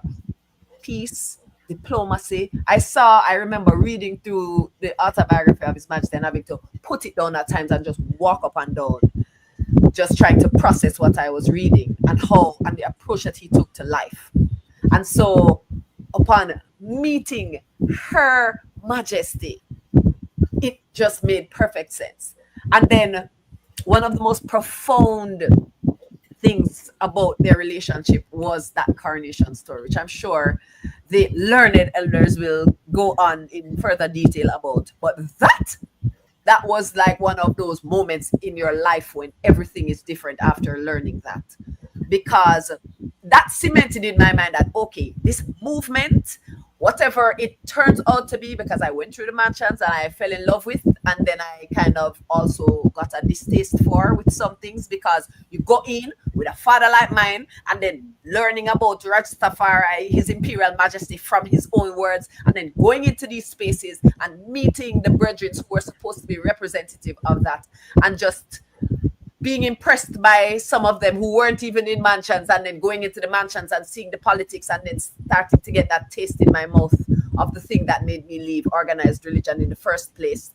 It was a difficult thing, but that moment, those experiences really cemented for me that His Majesty's story and his relationship with Empress Menen was a story for us as sisters. That journey, like Rastafari, is a very feminine experience because it is the experience of His Imperial Majesty. And I think the person who had the highest experience of him was Her Imperial Majesty. And so the way he loved her, the way he honored her, the way he put the whole world on pause for her, these are empowering things, and I saw those examples in how my father pursued my mother as well, and they had 50 uninterrupted years of marriage up until he passed last year. And it's such a rare and beautiful thing when a man who has been with a woman for so long passes away, and no cockroaches, no crawl out, no little nitty in the business. It's just heights of honor. So this is why I immediately identified with His Imperial Majesty, and in learning about her, I needed to know more. So again, I am just so very, very honored and privileged to be in this space, and I am making notes because I am going to have to speak with each of you ladies individually because there is work we have to do. Okay, that being said, very quickly, what I am doing, my legacy, I am a writer. I am a strategist. I'm a social scientist. I have a degree in psychology and human resource development. I have postgraduate level studies in marketing. So I have transformed my journey from serving in corporate to serving my community, my people, and learning from them as a cultural ambassador, going through the world, using wellness and music to transmute energy and give people space to be themselves. And this is continual work that I'm doing. And so the music is reaching to spaces, but how come she don't reach further? Because my goals are very different. And so I personally consider myself the most successful artist of all time because I have literally done the things that I have set out to do. And in moving to Africa for 3 years. I didn't even make the choice. It was something that was inside of me since I was a little girl, and it just manifested, because that's how life works. You manifest the things you desire the most. You don't have to work and struggle and push for them. And so there are so many things that resonate with me, you know, through this Rastafari trad. And there are also many things that I unapologetically do not align with. And they're not out of any contempt, but rather for the fact that the work of manifesting means you have to be so protective of your mind and your words. So saying things about oppression and saying things about the state that you're in and the words that follow I am, it's very crucial not to destroy your own legacy with the words. And there's so much work that has been done by our predecessors, the brethren and sisters, who during the time when it was a literally dangerous thing to be a Rastafari, they did that work tirelessly. And as Sister Wadie spoke about, when, you know, her Imperial Majesty and the charge she took and the fearlessness with which she approached life, she was not operating from a victim place. She was not operating from a place of fear. And so these are the principles that I embody in my own personal journey. And these are the principles that I endorse. So there are things that I will not align with, not because they are not important, but you have to know yourself. And Sister Kush spoke about it as well. I know you are a doctor, and forgive me if I call you Kush, it is, you know what I mean? All titles and respect and manners due, but I'm saying understanding yourself and your astrological placement and your purpose, and all of these things are very, very crucial, especially for us as women. Those things are more, those subtle energies are more important than the career you will have or the job or your place in this man's world. Like connecting with the divine feminine, your cycle, the rituals as women that we have inherited from Africa and all of our sister cultures. Knowing these things, this is the work that we're doing. So I use this information in my music. I'm developing programs like, you know, the Note to Self personal development program that I did in 2020. I'm evolving that, and I am continuing to evolve in my work, in my personal appearances. Whenever there is music, if there's a Janine show, be sure that there's probably going to be a wellness event that surrounds it, holding space for conversations. And even as I move forward now, and I love what Dr. Kush is talking about and her love stories, like I'm ready for it. And just being able to talk about man and woman things, right? So when you see Rastafari women, they are the ones who hold themselves in the highest. You don't know their business. You won't know what they do with their husband and their man. You don't have to know. They are the most royal. But trust and believe, there is so much that all women can learn. And so for me, I want to bring these beautiful traditions of carrying yourself in a royal way to all women, not just Rastafari women, because no more than ever the daughters need to be empowered that you can be sensual and you can be feminine, and there is a way to also be royal and serve and be all of the aspects of femininity and still hold yourself to a particular standard. And what does it take to do that? Like, that is the work that we are all doing, and that's the work that I think collectively we need to do more of, because we are here not just to serve Rastafari women, but to serve women in general, because that is the legacy of His Majesty, honoring the feminine. Honestly, this is how I feel.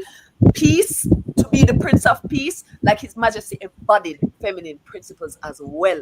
He was not out there promoting war. He was not out there with hundreds of wives. He was not promoting that he is like, if you, so in other words, when women see His Majesty and learn of His Majesty before they meet the movement of Rastafari, they are going to have expectations of what a Rasta man is supposed to be.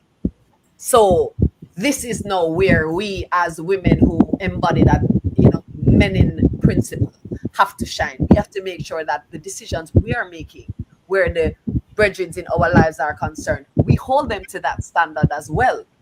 Because not just because you have the anatomy of a man, it makes you a man, right? And submission, you are not entitled to it. It is something you must inspire, right? And when you do so, you will get the kind of woman who will submit to you. You will not have to ask certain things of her, right? So we're asking everybody to elevate. And so that is my personal work now, doing that through my music, through the programs I'm developing, through the events, and through the connections I am making as well. Give thanks, give thanks. You have Dr. Jahzani, a smile, me see you. A smile. Yes. The jazz match, I would like to say something really quickly. Yes, At go least ahead. I'll try to be quick. Because I know you have viewers out there who are, some of them might not necessarily see Empress Menen as Ivine.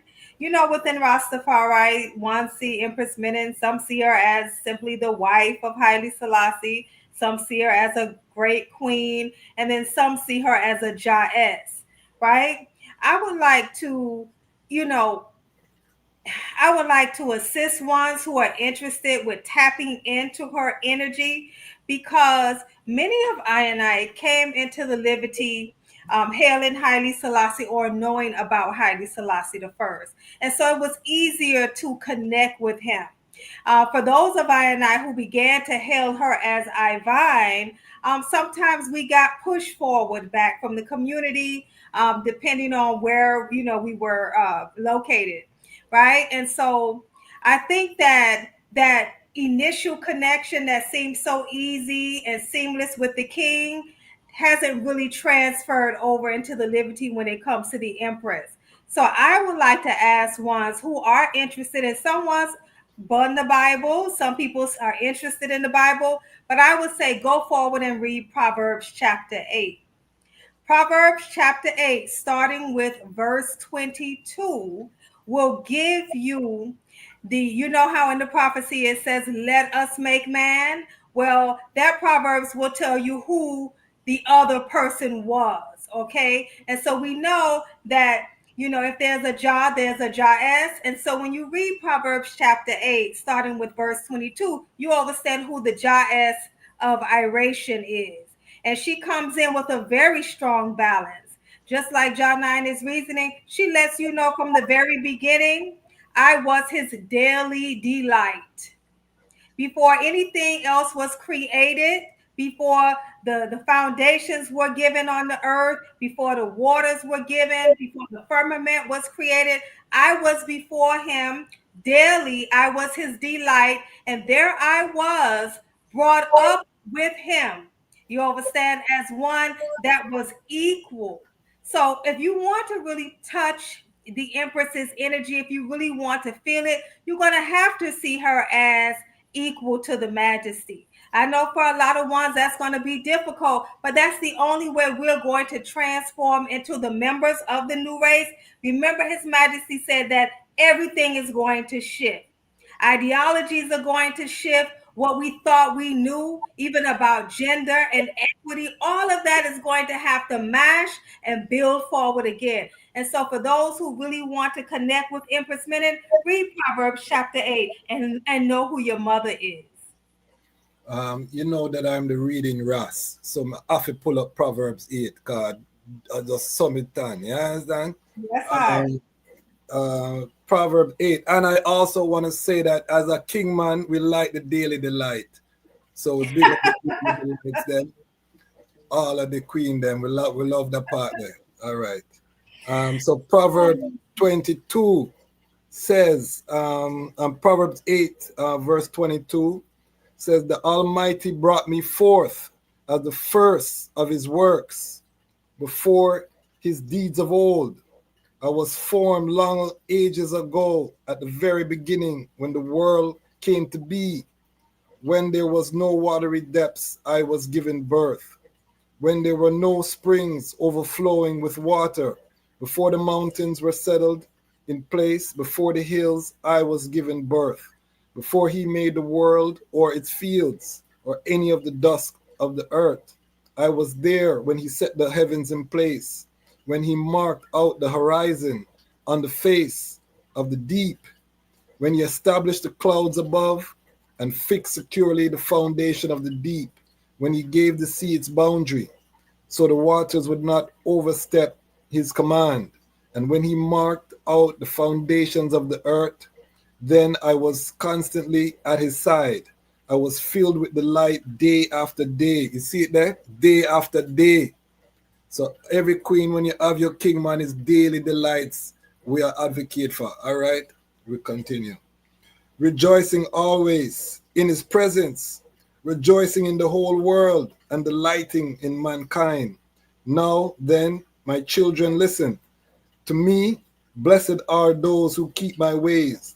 Listen to my instruction and be wise. Do not disregard it. Blessed are those who listen to me, watching daily at my doors, waiting at my doorway. For those who find me find life, and those who receive favor from the Almighty.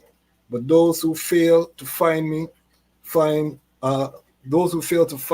themselves, and all who hate me love death.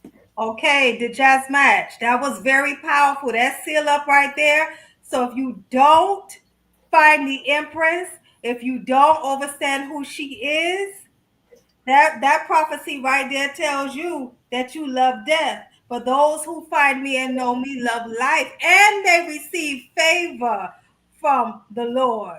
So if you don't check for you ain't get to no favor. You understand? So yes, that's the fullness right there. I love it. We're going up, family. That is what we do on this platform. Unapologetic Rastafari Pan-African content. Dr. Wolete, talk to I and I about the legacy. The legacy of Empress Menen Asfa. You know, for I touch on her legacy in my work where she sits on the cover. I don't know if the eyes are able to see her central there. This is the work of Ras Daniel Hartman's son, Otto Roberts. Big up Ras Otto. Yes, and Nana Faraika and the others in this image, Ma Ashanti. This is charting the matriarchal shift in the Rastafari movement. This is the shifting that Rasses is talking about. This is the shifting that all of I observe taking place in Iration, documenting the Rastafari movement from such time to this time. And further, as Empress Menen sits on the cover of my soon-to-be-released third book, and this is the work of a brethren here in Baltimore. This is the artwork of Ras Melku. And this is what Janine talked about, the sacred vessel of the Rastafari woman. This is acknowledging that I and I are indeed living sanctuaries. And I'd like to just read about 4 lines, if I may. Chapter 6 speaks about the sacred essence of the Rastafari woman. The Rastafari woman is a unique opportunity and accolade onto herself. It is she who manifests the complexities of our existence and holds the power to balance the universe within the confines of her womb. Rise up, Ayatas of Zion. Rise up and take your place as the greatest invention of the 20th century. Thou art a living sanctuary.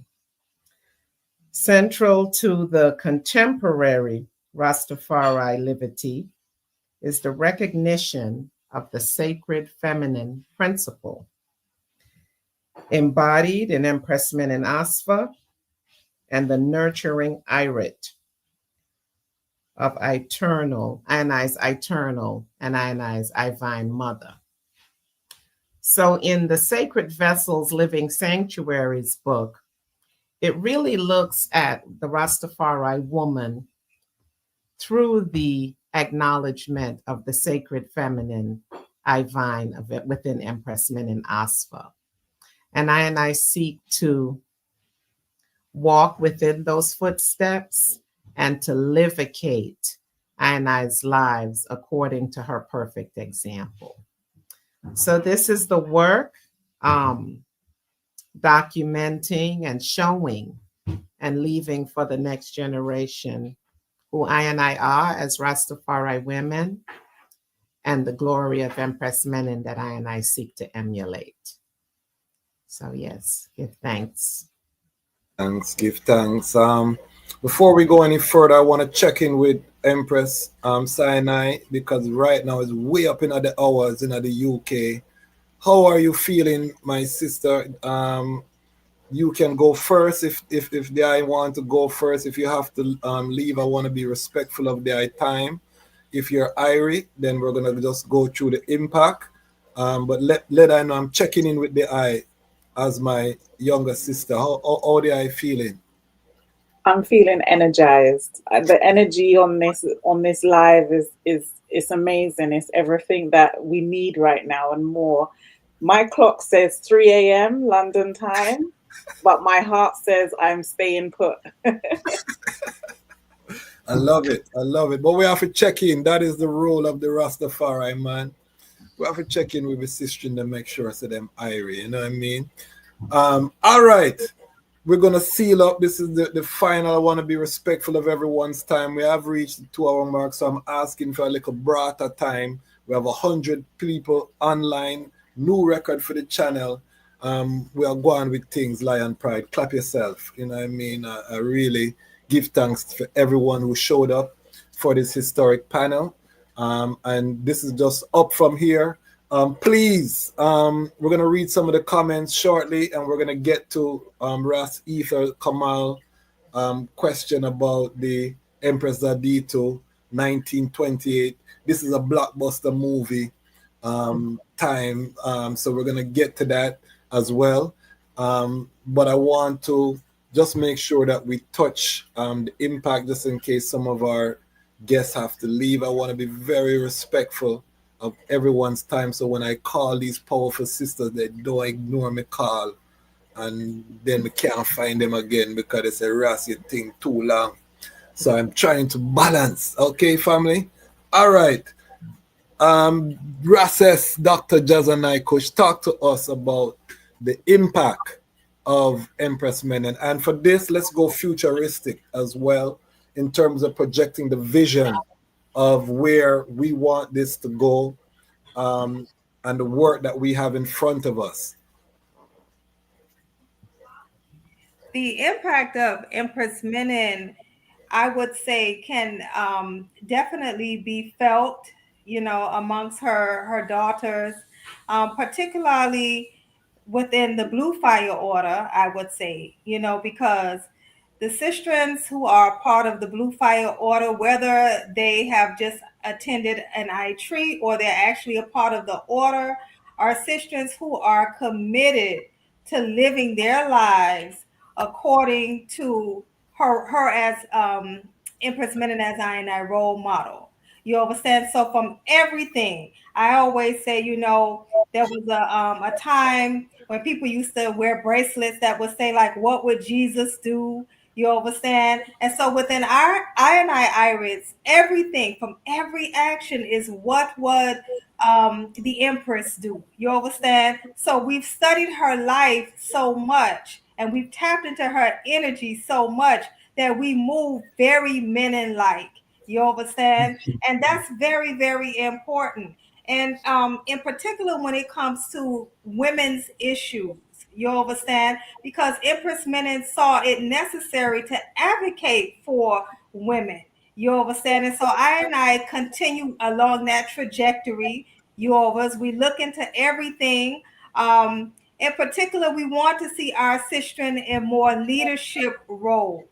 You understand? But also being cognizant that there are various types of leaders, so you don't always have to be the sage on the stage, or you don't always have to be that leader who's out front. You can be a facilitative leader. You can be a distributive leader. You understand? There are different types. And so that's one of the things that we do with our sisters is that we introduce them to the variety of leadership types so that they can get in where they fit in. Because we know that the Rastafari nation, right, is in need of the Rastafari woman in leadership. It's very important. When His Majesty was speaking about leadership, he wasn't talking to men only. He was talking to I same way. He says that, women today are not content with being housewives. You understand? They're on the battlefield side by side. in times of war and distress. You understand? So we know that those frontline positions, right, need to be filled by all capable Rastafari, whether it be man or woman. So that's one of the things that, the focus is on right now. And I and I are thankful that our brethren, many of them are supportive, you understand, and are even willing to be led by women, just like we've been led by them, since 1930. You understand? So that's really where we are right now. And again, reaching out to the generation that's behind us so that we can pass the baton and that we can comfortably know that this legacy is in good hands. Give thanks, mighty. And I want to big up Ras Tafari. He gave a $4.99 attribution. You can give an attribution to the platform through YouTube, or you can do Cash App, Zelle. We also accept Zelle. So if you want to support the platform, feel free. If you go through YouTube, know that them eat a big food off it. So if you can do Cash App or Zelle, we would prefer you go that route. We'll put up the information shortly. But we are moving forward. Empress Sinai, talk to us about the impact. I think the impact as well extends to like during the wartime. Empress Menen was very involved in mobilizing support, when Ethiopia was at war with Italy. And I think that as well is very significant in terms of her impact just wasn't with being his Majesty's wife, but also, mobilizing and really using her voice where she could as well. I think that is really important. And I think she used her connections to rally allies as well to get support. And she was all for calling for peace as well, And I think that impact that you can be a woman, but also use your voice is part of her legacy as well. That you don't have to stay silent, that you can speak up, that you can contribute to things even when there is a war. That a war is traditionally looked at as a male dominated space where a woman is not needed or you can't contribute anything. And I think Empress Menen really spins that on its head. And I think we need to take that going forward, especially as a Rastafari community, is that any problems that we face collectively, globally as a community, is that the women can contribute to solutions for these problems. That we do have a voice, that we can be in leadership positions and help to eradicate some of the problems that our community face. So I think that's her legacy, is that the woman's voice is extremely powerful and can solve problems that are out there. Give thanks, powerful. And part of that impact is Just Jah magazine. Right now we are showing our episode where we had a reasoning with Empress Sinai, and part of that you'll see our goal is to get her at least 100 subscriptions, annual subscriptions from the Lion Pride family. So we're gonna ask everyone in the Lion Pride I think it's like $26 annually US for an annual subscription to Just Jah magazine. I want us to put the sister under some pressure to meet the demand. I like my little sister, but let's put her under some economic pressure. We have 32,000 in the Lion Pride. My vision is everyone just go pile on the subscription. Let us make this magazine be a premier magazine. No one is coming to save us. I want to reiterate that on every episode. And so we have to circulate our Rastafari Pan-African dollar among ourselves. And all of these sisters have works that can be supported. And again, if you can give $5, $10, let's get out of this. I have to give $100, $200 to support someone. Let us normalize the $5, $10 where we can. And if we have numbers doing that, then we're going to create sustainable businesses in our immunity.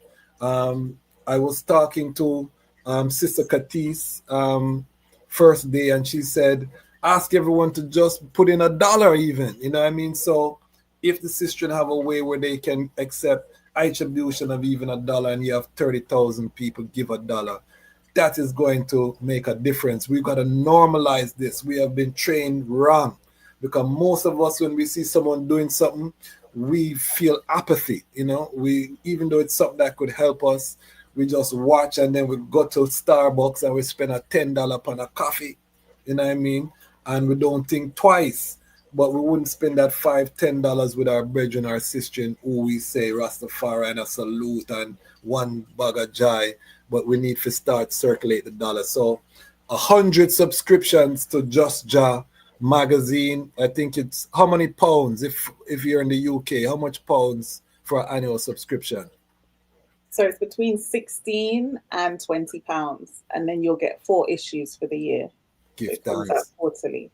And then for the US, that's about, I think is about $26. Yeah. Canada would be something similar. That's nothing. So let us support Just Jah magazine and get those subscriptions. All right, that's my soapbox for this part. Dr. Asantewaa, talk to us about the impact. Yeah, you know, I really want to, from the heart, just say that Empress Menen has had a long journey with me, even though for a length of time I wasn't familiar with her story. You know, I came into her story much later, you know, really even after the birth of my first child. So, but all the time, if we look at how the feminine divine moves, I must have been in high school when I first said, I'm going to homeschool my children. You know, like, I just knew the system wasn't working. I wasn't Rastafari at that point. I just knew that we had to break away and create this new reality that we have been harping on for so long. And I remember, you know, like my parents saying, like, where did you hear that from? Like, that's not even a word we use. You know what I'm saying? And it just came from inside. You know, and to date, 3 of them have been homeschooled to college. 3 of the 4 have been homeschooled to college from birth. And then also being a grad student and just saying, you know, I'm going to home birth. That's what I'm going to do, you know, and not knowing a soul who had ever done it, and being told that you were like clinically crazy to do something like that in a country with these state-of-the-art hospitals all around. Why would you do that? You know, not knowing anyone. Wait, I was 7 months pregnant and didn't have a midwife, and decided not to go the hospital route. And in Chicago, this is the home of the American Medical Association, and so all the midwives that practice here are underground and hiding. You know, so it was just hard, and my heart was like, we don't want a European American midwife. We want a Black midwife. We're going to have sacred birth. I was insistent. I mean, I was out there like just fierce and, you know, misunderstood by everyone and holding strong. We were able to find a Black midwife in the 8th month. You know, like, look how far we were into it. But my faith was like a mountain, you know. And we had 4 successful home births. And we give thanks for that. You know, that's not a story that everybody can say, but we were blessed. And that after the 3rd child, I was wonderfully blessed to meet the sister called Karen Hardy, or Empress Imani from Cleveland. A grand midwife, a homeschool, everything that I had said. And she was a Rastafari woman. How beautiful. And I mentored with her until she transitioned. And she's the one who first said, like, Empress Menen's picture needs to be the first picture you see in the morning. You need to have it where you see it, because you're using this energy. This energy is all around you, and you don't even have the name, right? And she was like, make sure, put it where you can see it. And where I taped it up, it's still there. And like she said, the first thing I see in the morning, so that you would begin to connect directly with this energy. So many things were born out of the mentorship that she and I, that she had with myself. You know, I'll set puberty rights for girls. It was in that same season that we created Indigo Nation Homeschool Association to support African-American families on the homeschool journey, now in its 15th year here in Chicago. And haven't been covered by the major newspapers. All of that has happened, and we are incidentally in the fight of our lives here in Illinois and trying to stop this deadly platform that is being headed up by Democrats in this state to stop and censor African American families that want to homeschool. And we know that if we can kill that bill here, it won't spread like a virus to other states where they're saying they have the right to come to your house at any time and to ask you on demand for you to produce all of your paperwork, for you to show them exactly what you're teaching your children. This is a violation of our rights. We are fighting right now. So, stand in support with us. But this is a journey that I was on before I had a name for it, and coming into the life of Empress Menen, I realized, and I say this without equivocation. I am not on the fence with this. Empress Menen is the most powerful woman, Black woman, and really woman on the world stage in the 20th century.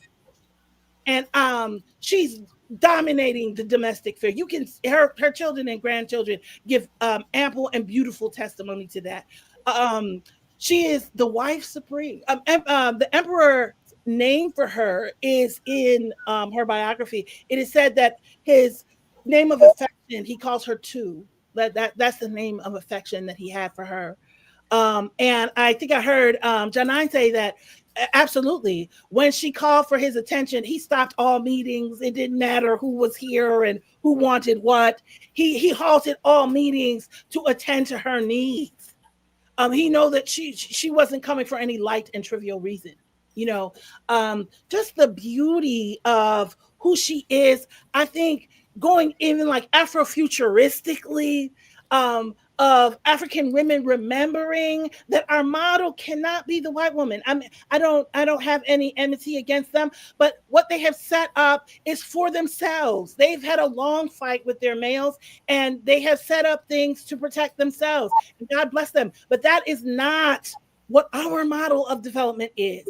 Empress Menen brings us a real original example coming from the heart of the continent. She's not saying I'm connected to Cleopatra. Cleopatra is the last in the line of dynastic Egypt.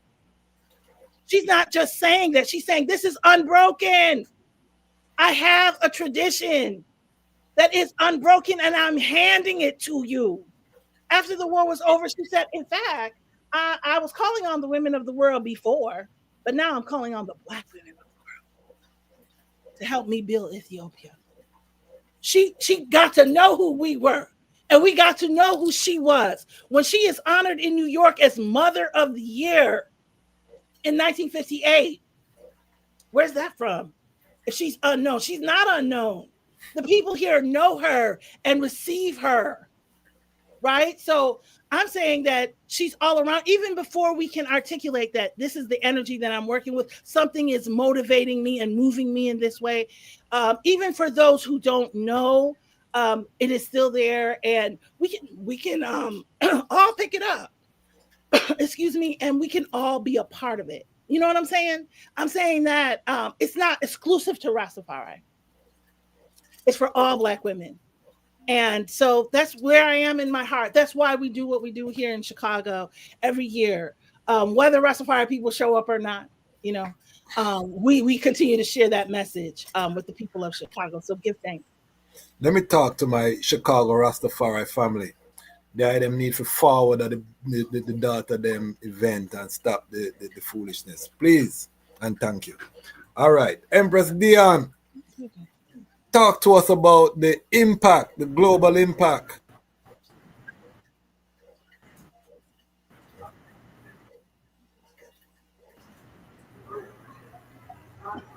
Blessed love.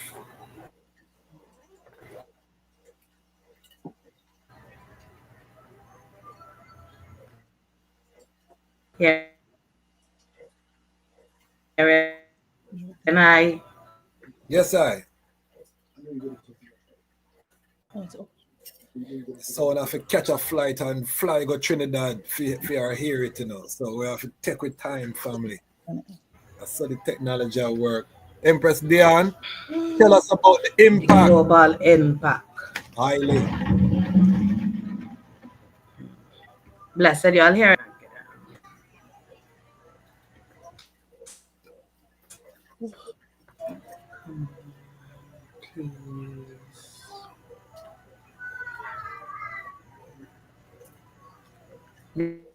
Blessed love. Rastafari. Yeah, man. Talk, talk, talk. Go ahead, go ahead.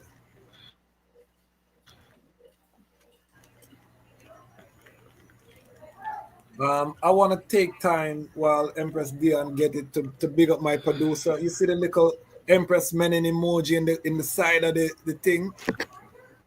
That is the producer. I rate that, because as we say, with a king, you have to have a queen. So big up the producer. Hearing I now. Yes, I block up Empress Dionne. Just talk Oh, about the Jah part. Rastafari. Yes, ma'am.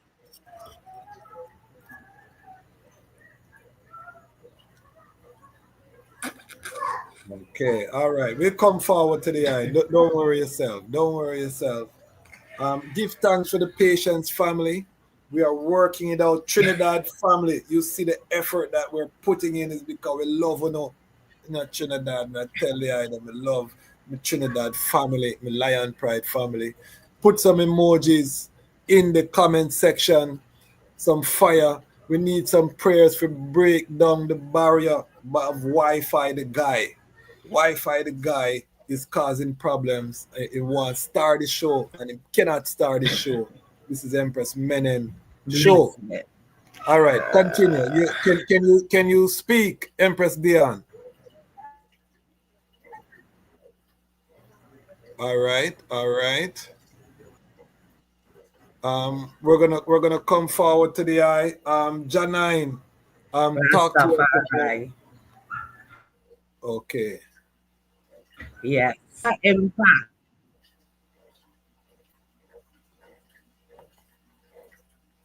Hold on there.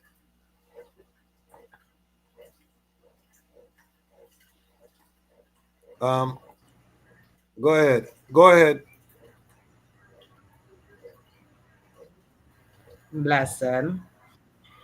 See Wi-Fi, the guy Yes. give him problem, so I will make it short and spicy. Yes, please. The impact of Her Majesty Queen Omi, and in part, is her power of prayer and gratitude. She was a prayerful woman. She was not afraid to bruise her knee first in everything that she did. So the power of prayer and being grateful, which is the power of gratitude, being grateful for God answering her prayer. She made a pilgrimage tour um, during the war. She said she would have dedicated her crown, and due to the power of prayer, she showed back that gratitude. After war, she never wore her crown that she was originally crowned with in 1931. So she showed back that gratitude to know that God did answer her prayer, and she was honest enough to go forth because she alone knew what she prayed for. So she didn't have to carry the crown, but the power of prayer and the power of gratitude made her the great woman that she was, that she is still, because due to the works that all I and I sisters here tonight doing, make her alive because of the works that we chose to carry on, which is her works, her her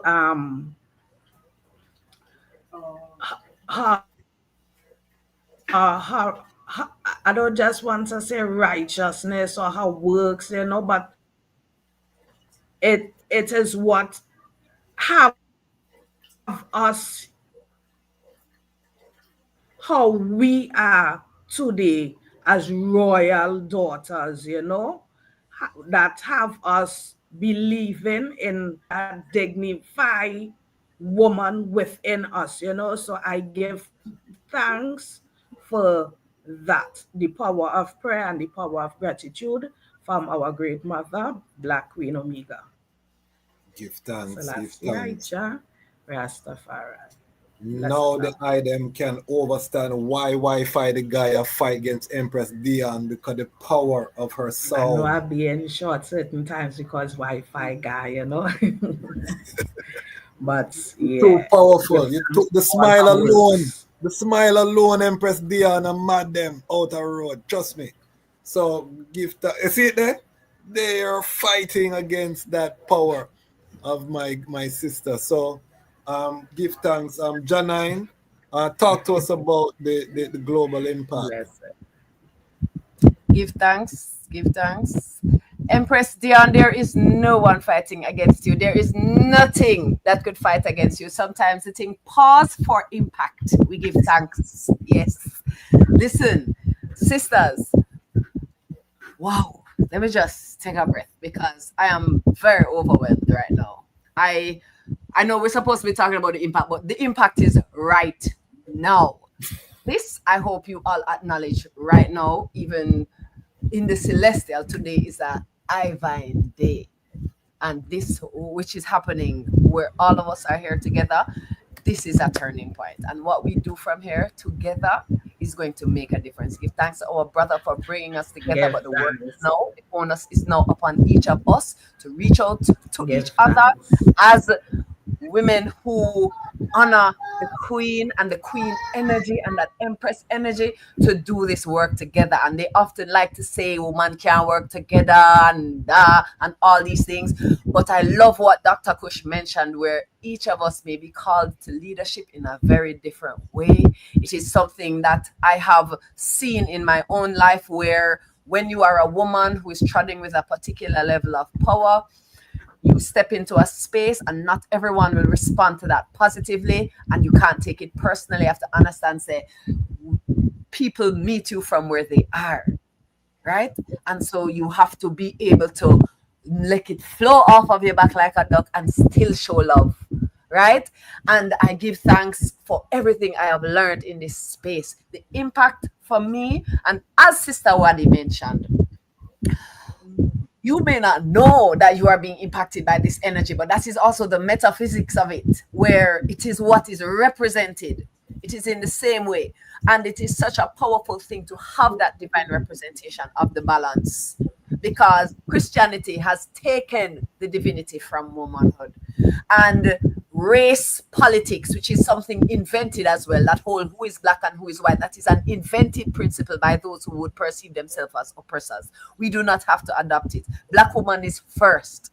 And Empress Menen, as the example of black woman first, is showing ultimate love and is being the example of that in a very powerful way. In today's society, when femininity is an aesthetic and it is the way you look, right? Even within Rastafari, we see that as well, where, you know, the wrap your hair and cover yourself does not mean that you are living in any particular way. You cannot look at someone and tell, but when you are in their presence or when you hear their words or see their works, that is how you know.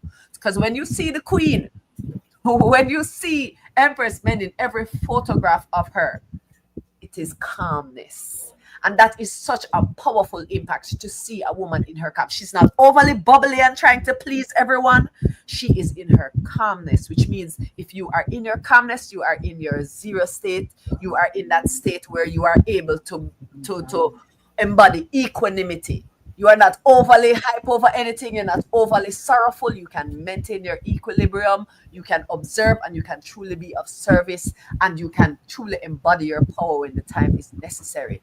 So I have been impacted by that feminine energy, to say it is not about your outward appearance. It is truly about embodying those principles of compassion, of kindness, of service. And you don't have to always have a smile on your face, but you always have to have love in your heart, and that will show. Because sometimes these dangerous women with the big smiles on their face, the Americans call them the Karens, but you have the black Karen too. You have all of these people who they are not representing the feminine.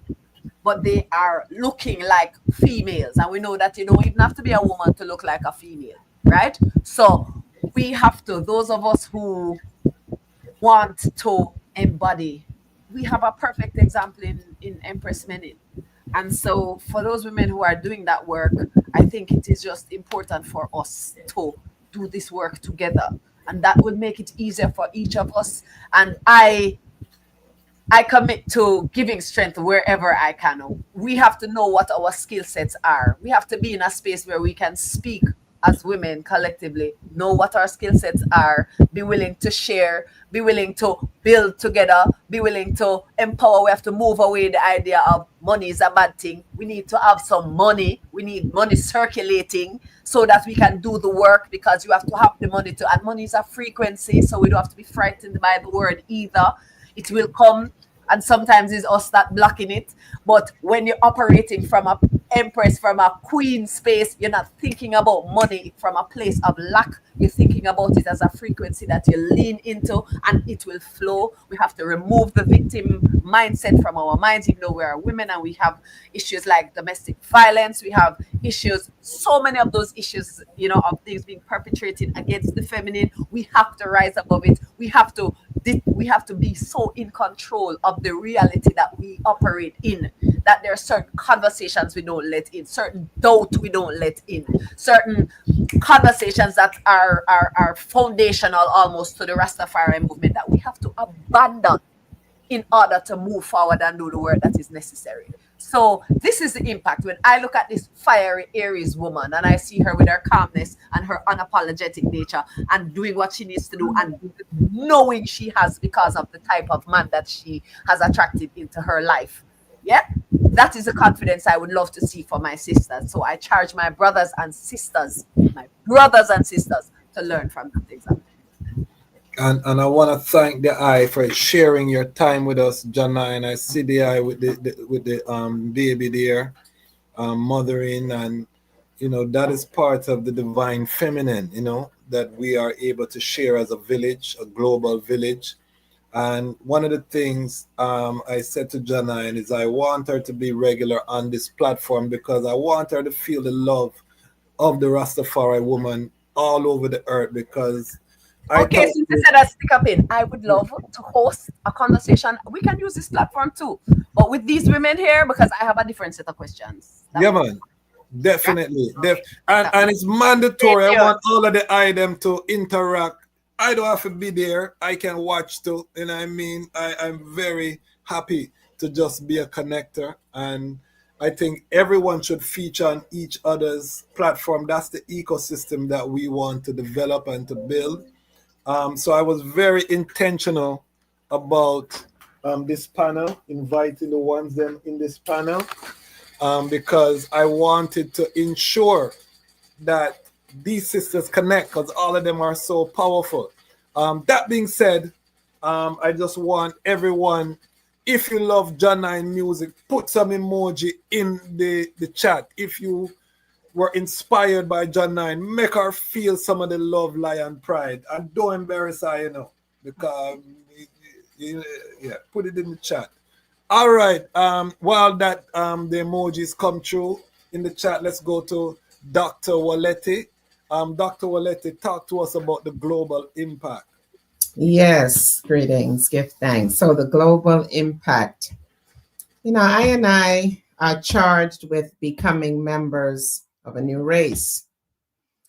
Part of that new race membership is acknowledging the role that Empress Menen plays within I and I's lives as Rastafari, as the Rastafari faithful, and there's a shift in the way that I and I view Empress Menen, within the Blue Fire Order, and I venerate the Empress, and I acknowledge her as Ivine, as an Ivine balance for His Majesty. Rases Jahzani says that if there's a Jah, there's a Jah-S.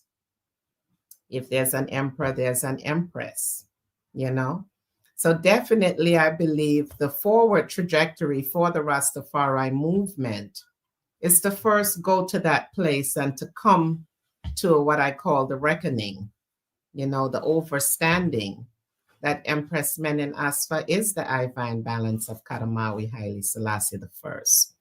And acknowledging that is indeed a shift within the Rastafari livity as I have known it, have known it and have come to know it.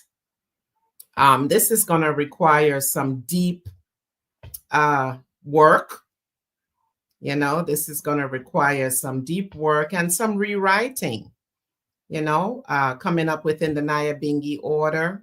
And I have seen, I believe, 2 rewritings of the Nyabingi guidelines, or at least a formal rewriting of the Nyabingi guidelines. I and I are not above change and growth and development. This is what Kadamawi Haile Selassie I has taught I and I. And I saw slavery be abolished in Ethiopia, child marriages be abolished, doing away with all of the things that are unjust, right? And bringing in the new. So I and I can't be stiff-necked and stubborn. I and I have to be honorable and righteous and obedient. And part of that obedience is looking at what has been presented to I and I, even by Kadamawi Haile Selassie I himself, on November 2nd, 1930, when His Majesty crowned Empress Menen alongside himself. It was her 3rd title. She also is Triple Crown. She's Triple Crown also, just like His Majesty is Triple Crown. But the crowning on the coronation, November 2nd, 1930, was a complete change and a reversal of what had been standard. And it was very deliberate and it was very purposeful. And I cite that as the moment that Kadamawi Haile Selassie I declared to the world, the role of Empress Menen, who she is and what she represents, not just to him, but to all of humanity. So I believe that the legacy, the impact, it is moving in this trajectory, moving towards this new race mandate and acknowledging that I and I serve a living Jah and a living Jah-S. There's everything balanced in iration, the flowers, the birds, all of the animals. And I chant the chant, 2 of every kind were saved in the ark. There's no imbalance in iration. Everything is balanced, So just recognizing that and acknowledging that, I think, is the beginning of the new Rastafari. This is the trajectory. This is the trajectory that leads to repatriation.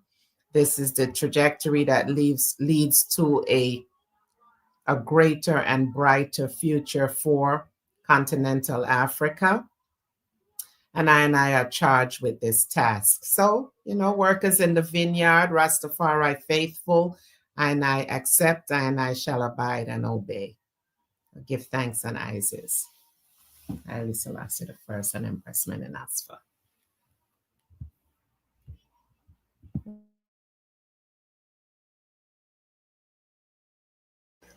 Give thanks for all who are watching, who are sharing.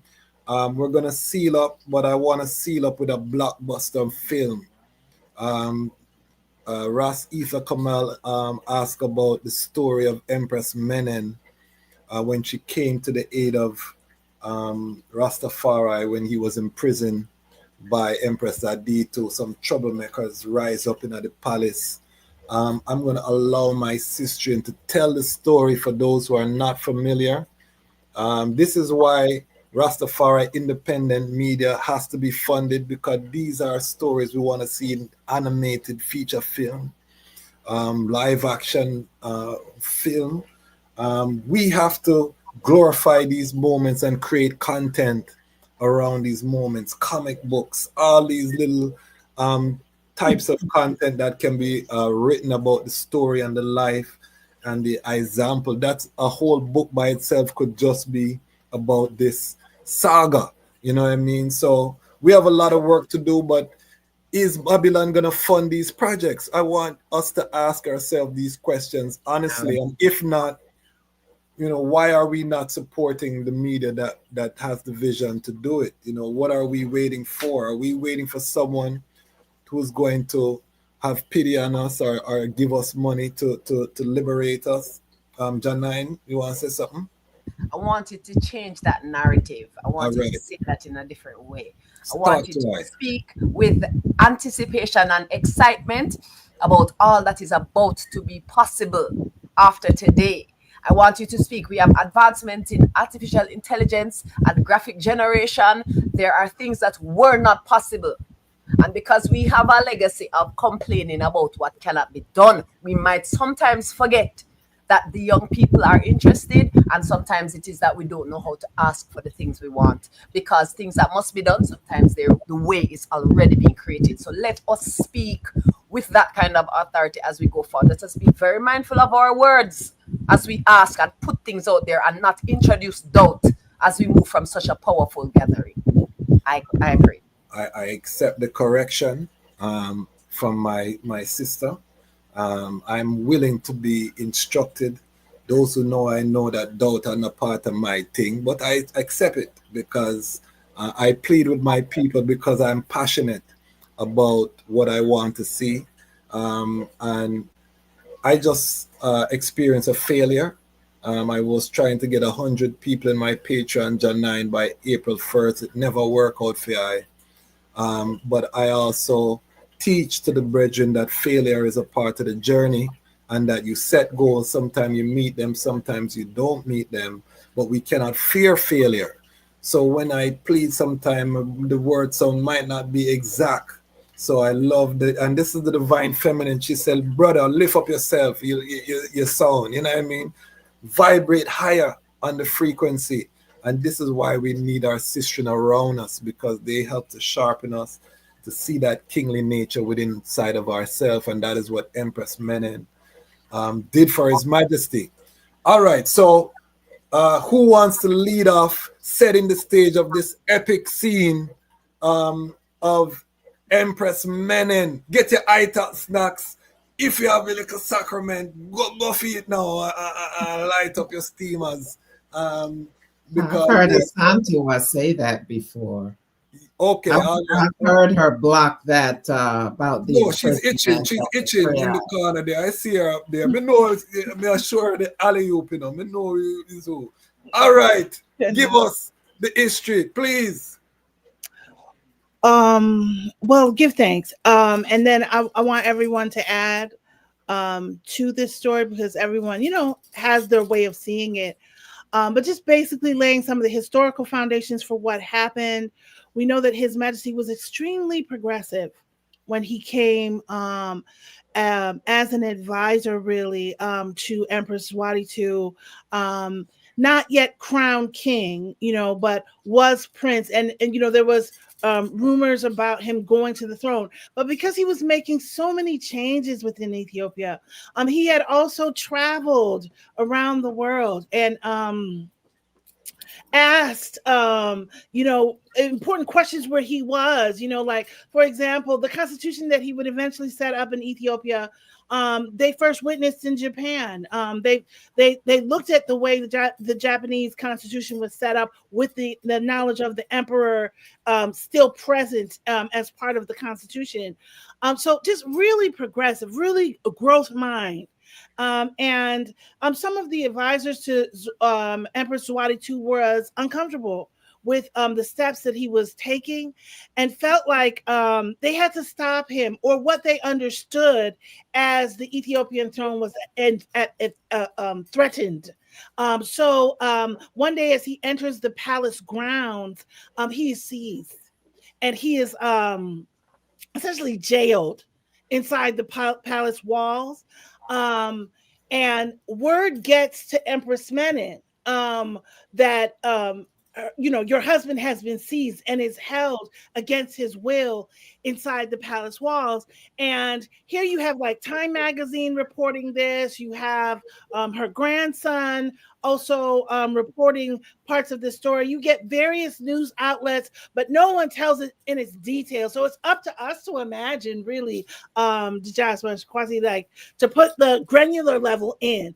But what is said is that, oh, she amasses an army. Now, please remember that as Dr. Beresford has said, she is the daughter of a very prominent, a granddaughter of a very prominent regional king, and he has a standing army. His army is so strong that he can take on the national army, and he does when he believes that his son has not been given the right to the throne. He actually challenges His Majesty with his army. So Empress Menen had her consort of guards. And she gathers them like, no, ain't no way. We gonna get him out this palace. We gonna bum rush now. Haile Selassie, as I said, at that time had relationships with people around the world. And one of the Italians who he had relationships with left a tank for him in his care in Ethiopia. Now, who knows where the keys was except Empress Menen? She had that fired up. Now, there's no record that she drove it herself, but that she commandeered it. And she said, break down the wall if necessary. We're going in to take Haile Selassie out. We also get other accounts that he he exited as she was coming in. So we don't quite know if she broke down the wall or if he was coming out or she was heading in to get him. What we know is that she delivered him. And not only that, she talked to Empress Wadie too and persuaded her that he must be crowned king. So as we're talking about Ascension Day, understand the power. The influence behind Ascension Day was Empress Menen. She was like, no, not only are you going to free him and allow him to continue to bring changes to Ethiopia, you are also going to crown him king. And that's going to be formalized. And these demands were met. Yeah. And so we really see a powerful story. As you said, you see the making of a full feature-length film here. Once we have to kind of, flush it out, but the story is here. All of the ingredients of a great story is here. Give thanks. Anyone want to add to that story?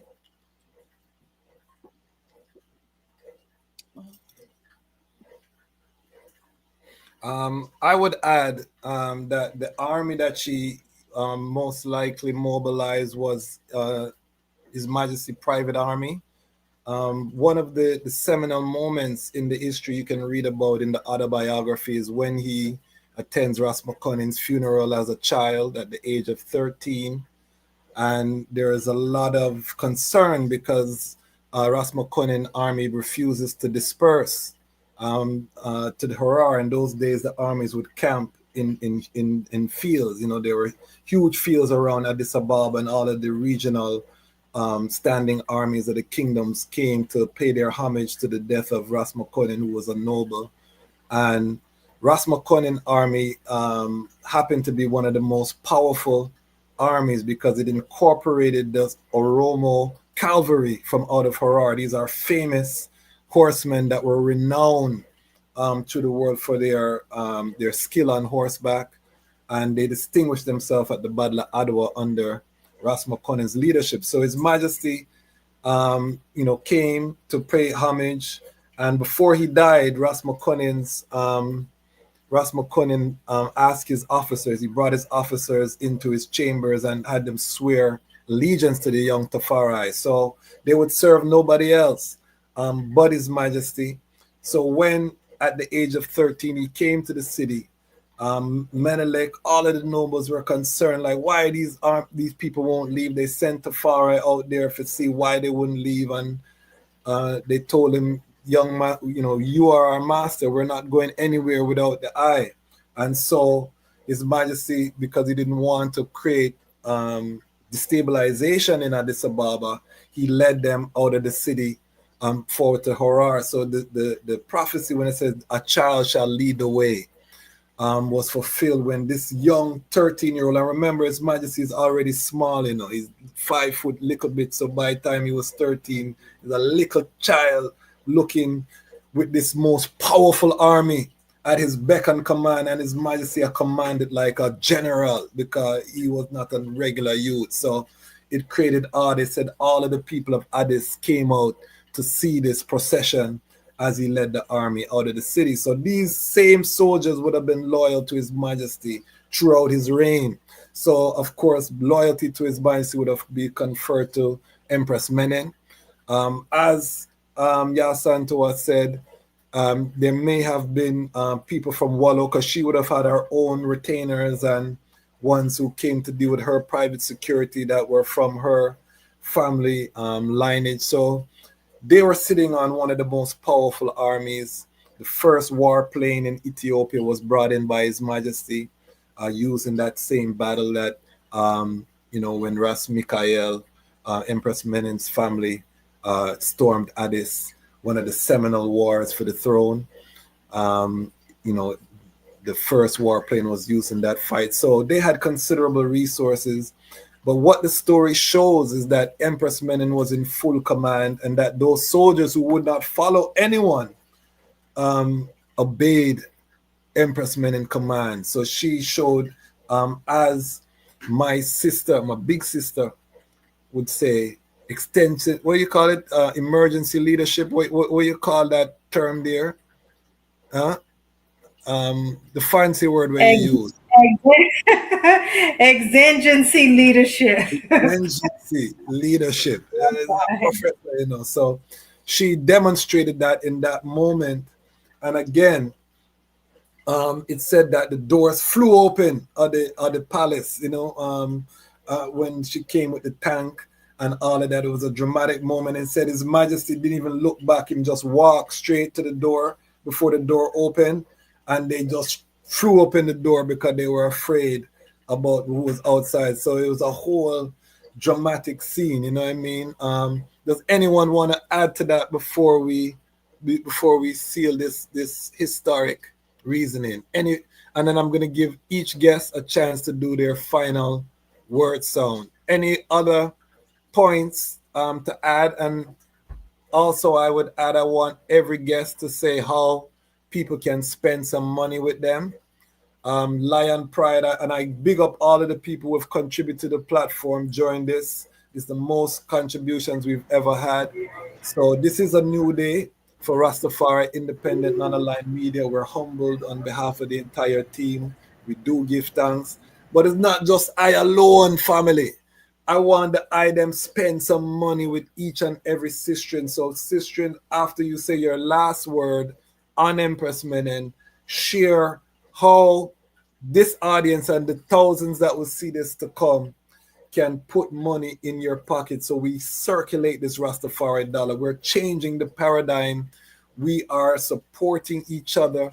No one is coming to save I and I, family. We keep on saying that we have to love each other enough to pour into each other in truth and in rights. This is a new day, and we celebrate Empress Menen Earth Strong and the ascension of His Majesty to the highest throne today.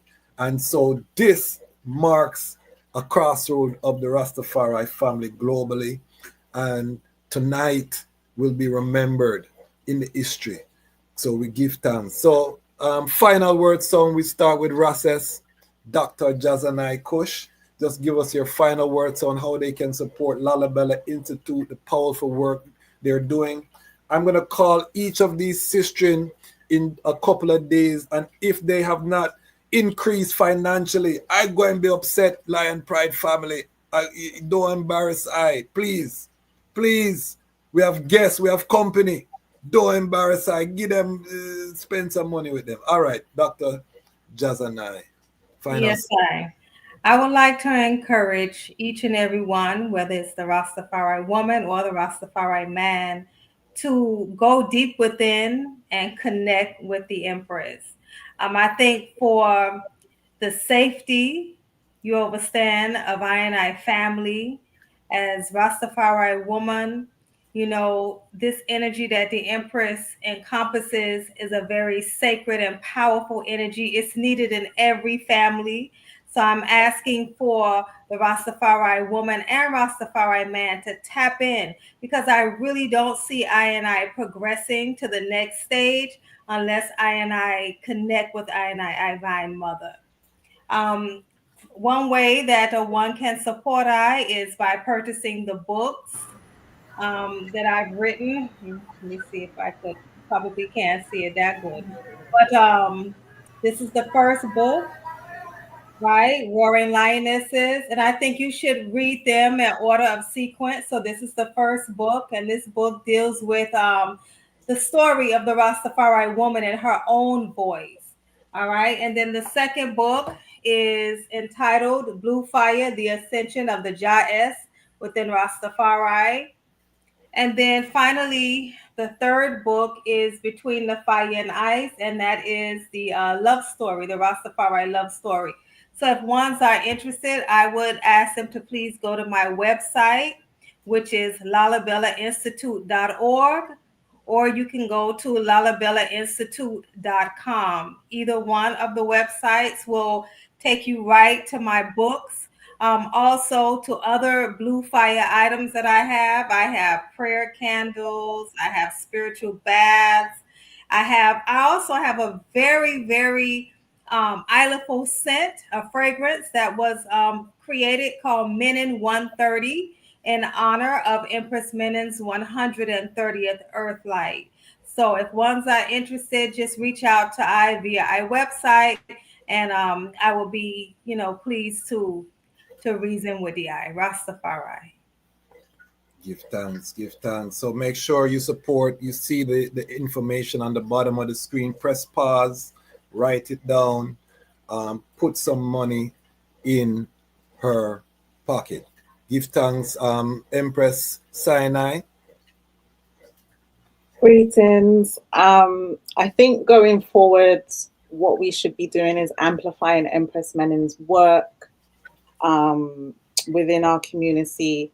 We need to be documenting stuff a lot more, and it's been really refreshing to see and hear that the Empresses are writing books and stuff about their own experiences. So I think collectively as a community, we need to be making sure we're archiving stuff. We are speaking to our elders, we are recording interviews with them so that we have a timeline of history of who we are and the impact Empress Menen has had, not just us on this call, but the elders that came before us as well.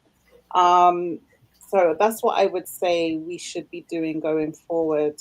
I think also how people can support me.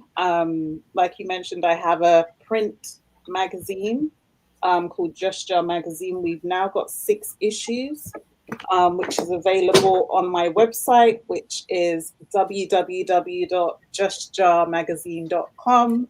So this was the first issue that we did honoring Ras Daniel Hartman. We've also got an issue honoring His Majesty. We've got an issue honoring King Emmanuel, Charles Edwards. And we've also got an issue, our last issue, celebrating Queen Amiga from Trinidad and Tobago. So all those magazines are available on our website, and we ship globally. So it doesn't matter where you are, we will get them to you. So give thanks for the reasoning and the gathering. It's been so uplifting. One love and Rastafari. Give thanks. 100 subscriptions we want from the Lion Pride family. $26 US. Let us make it happen.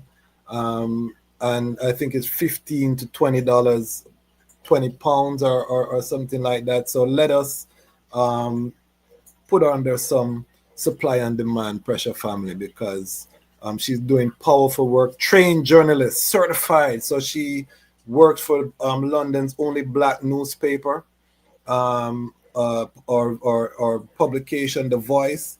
So this is what she does, and she's has her business that she owns for the community. I told her I want to see her full time with a staff. That's my prayer for I sister. You know what I mean? So until I see that, I am campaigning for my sister, who I just met. All right? All right. Jahzani, please, final sound and how the ones them can support the eye. Again, so honored to be among you, amazing, amazing, amazing women. Final sounds. I don't know if there's anything left to be said. It has been said all. Please support everything these women are doing. It is so important to get the word out, and they are doing the right thing. And writing right now is so crucial.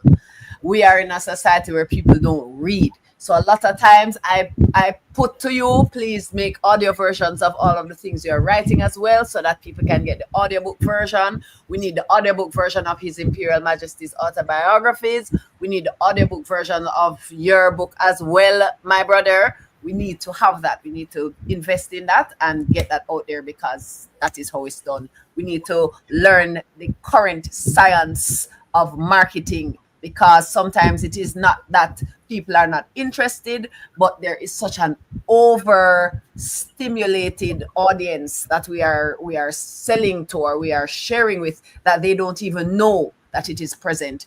So sometimes it is how you present the thing. You have to know how to present it. There is a science to it, and there is so much waiting for us on the other side of just doing that part of the work. And not everybody's going to know that science. So those of us who do, we need to collectively work together to make the thing more attractive to those who need it the most. Yes, and it is not watering a thing down. It is putting the thing where it is needed. We really, really need to do that, because this work is so crucial. More honor to each of you women in all of your platforms. As far as I am concerned, we are making more music. Please bear with me if you see the evolution of the sounds and it makes you a little, what's going on? It is all a part of how I am inspired, and nobody else was there when I was getting it. Was not a conference call. They called in that I got to do my work. So please trust and believe we are doing as we are inspired.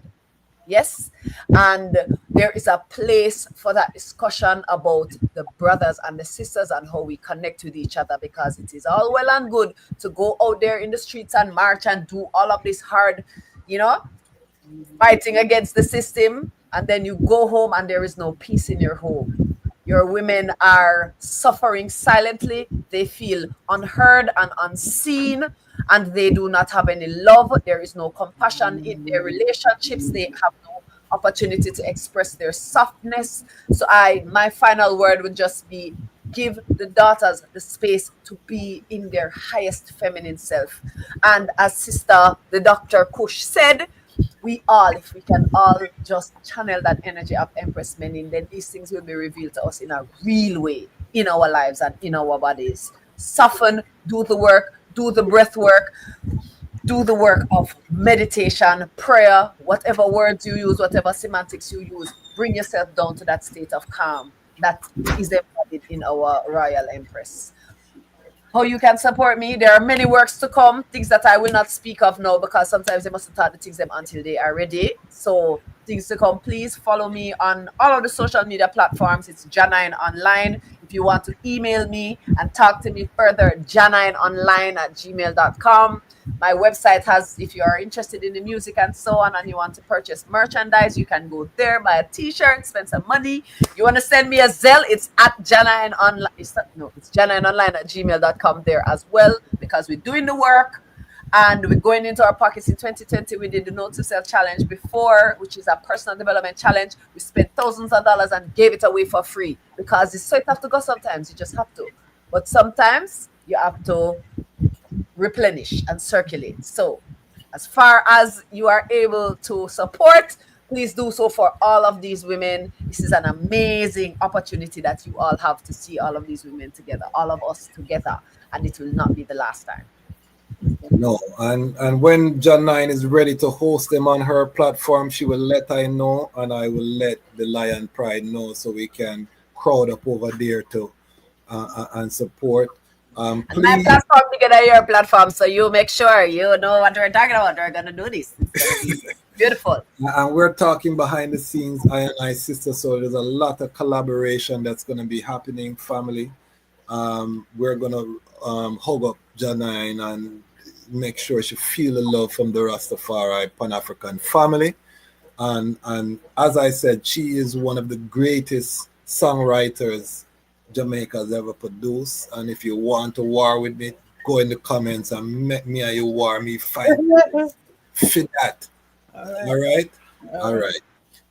So Rasses, Doctor Wolete, my traveling partner, Battlefield, Aye. school me, big sister, talk to I.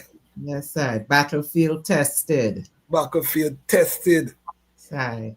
Yes, I really just want to say these few words to the viewers and to everyone, you know. Give thanks for the gathering. It was very mighty.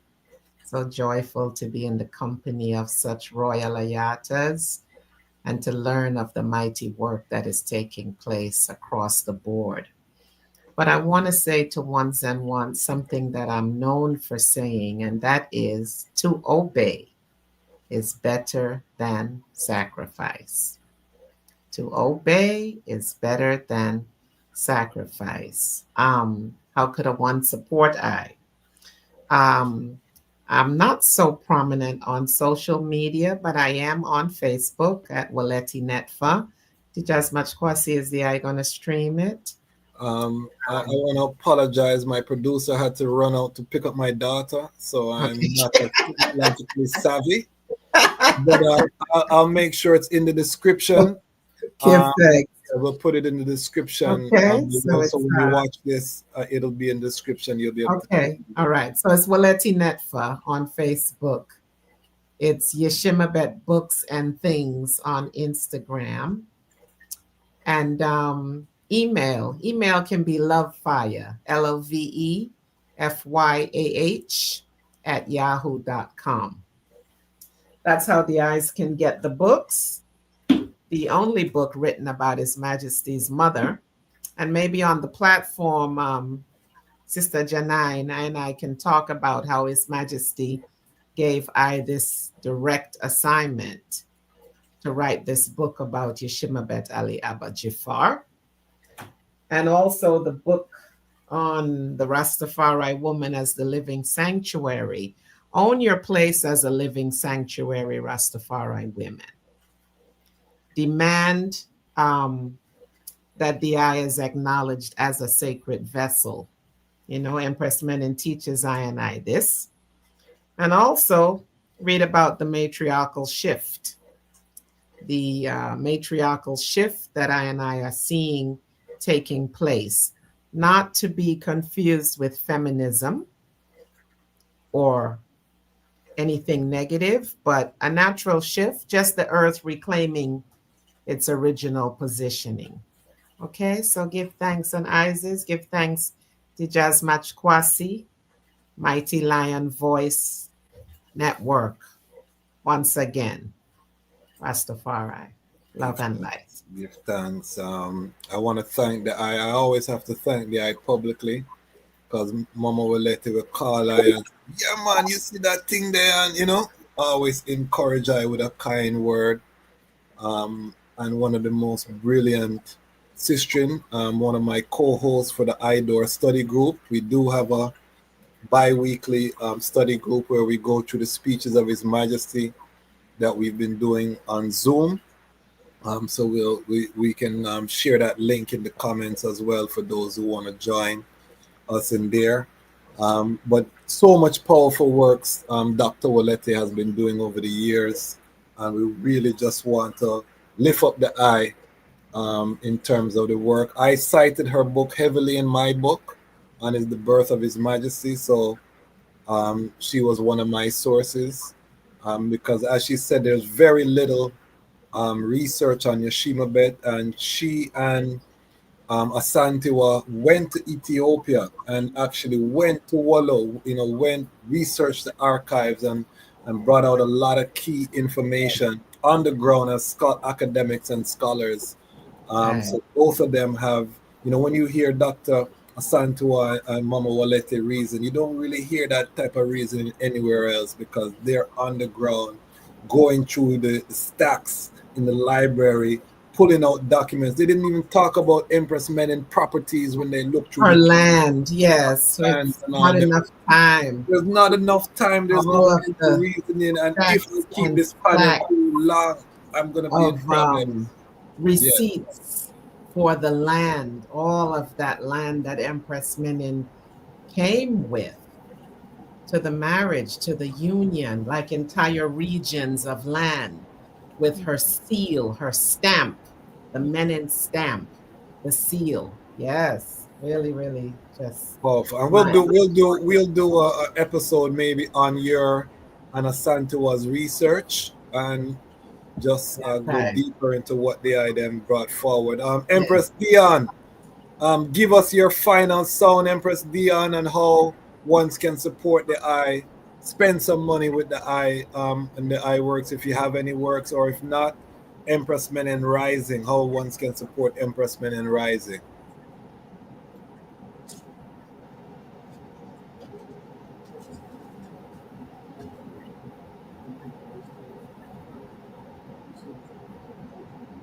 So I have to take a plane. Just take your time.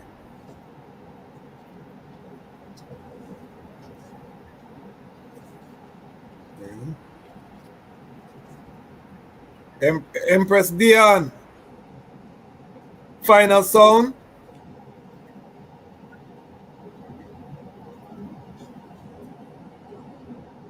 Unmute. Blessed. Aile, final sound.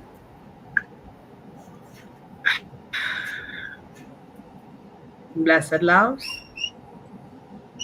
Give thanks to sit among such power voices,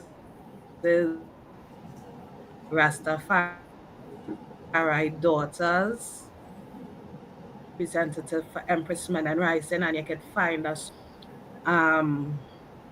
Give thanks to be part of the Council of Elders who also do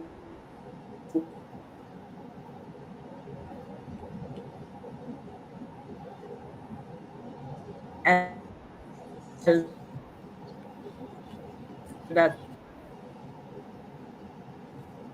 humbly and as simple as possible, Give thanks for all loved ones, tune in, and I am I sell homemade wine, and it is for a charity called Keeping Mama Visible, which is keeping the works of Empress Menen visible. So give thanks for all her works in all small ways possible, that every small thing can make a large impact. And I agree. Want everyone to know that we are all gods and goddesses just having a human experience, So give thanks to all loved ones being here. Blessed love.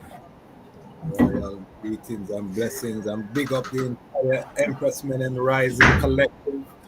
Yeah, We're I gonna am them have here, them. man. We're gonna have them on the platform. We hear the eye loud and clear. Give thanks, and Blessed. we're gonna seal up with Dr. Asantewaa upon Wadie. Give us your final sound and let us know how we can support the eye. Yes, I give thanks. I just want to say that Empress Menen had a beautiful earth trod. It has been the reward of my life to do the historical and archival work on Empress Menen.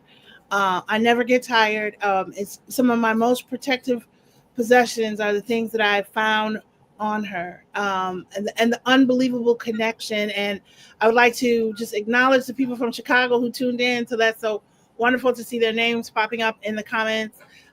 Thank you. I just want to say that at the end of her Earth trial, like probably she didn't know, but she was an older empress at that point, and she began to say, like, look at all these lands that I have, and I have taxed these lands for the duration of my time on the throne. And it is time to do something different. Tabitha said, I did a new thing. Empress Menen did a new thing. She gave the land to the people who had been paying her taxes to live on it. She made them land owners overnight. To go from someone who rents and pays taxes to be an owner in Ethiopia was revolutionary, in the 1960s. And she did that for hundreds of families who lived on her crown lands. She made them landowners. She gave them Ethiopia. I like the things that I learned about her. I just fill up. My cup fills up and runs over.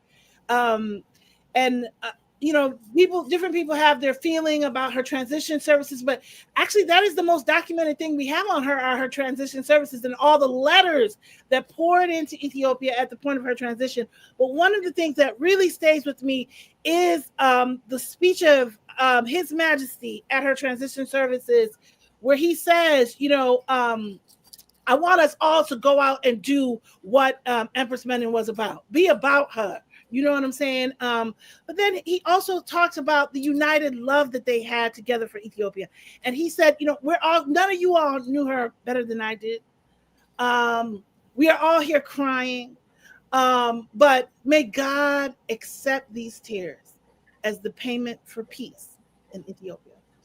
Because he said, may God accept these tears as the payment for peace in Ethiopia. That if there was anything that was meaningful to them, it was to maintain Ethiopia as sovereign, as whole, and as thriving. And they would give the love they had for each other for that. And he said in those moments that I'm washed, I'm taken, I'm hurting on the inside, but may this be payment for this country that we love, that we have fought tireless for. And may you go forward and do what Empress Menen was about, So everything I learned about her just fills me with that kind of, goosebumps and, chills all over. So yeah, I continue in that way. And I encourage all of our listeners to continue in that way. Many of you all know the Empress Menen Chronicles. We have brought it back or forward as a hardcover book this time. Many people talk to me about the wear and tear that the softcover took. This is a hardcover made much larger as a table book. We wanted you to feel her as you open it. We wanted you to open to softness, so we changed the texture of the pages.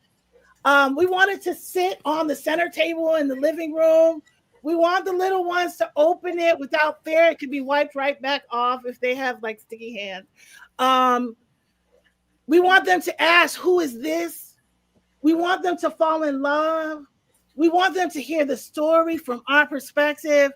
So this is now available at menenchronicles.com. We also want to increase the lifestyle brand. That not only do we talk about this, but we be about it. You know what I'm saying?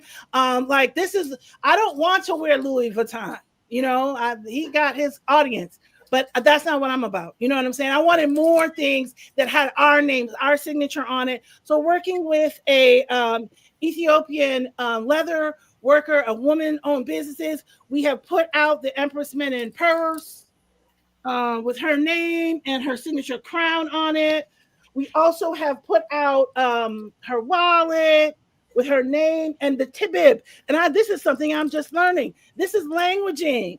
Empress Menen wore very specific tibib. That is the embroidery at the bottom of the dress and on the sleeves. These all have language. There's only certain designs that royalty wears.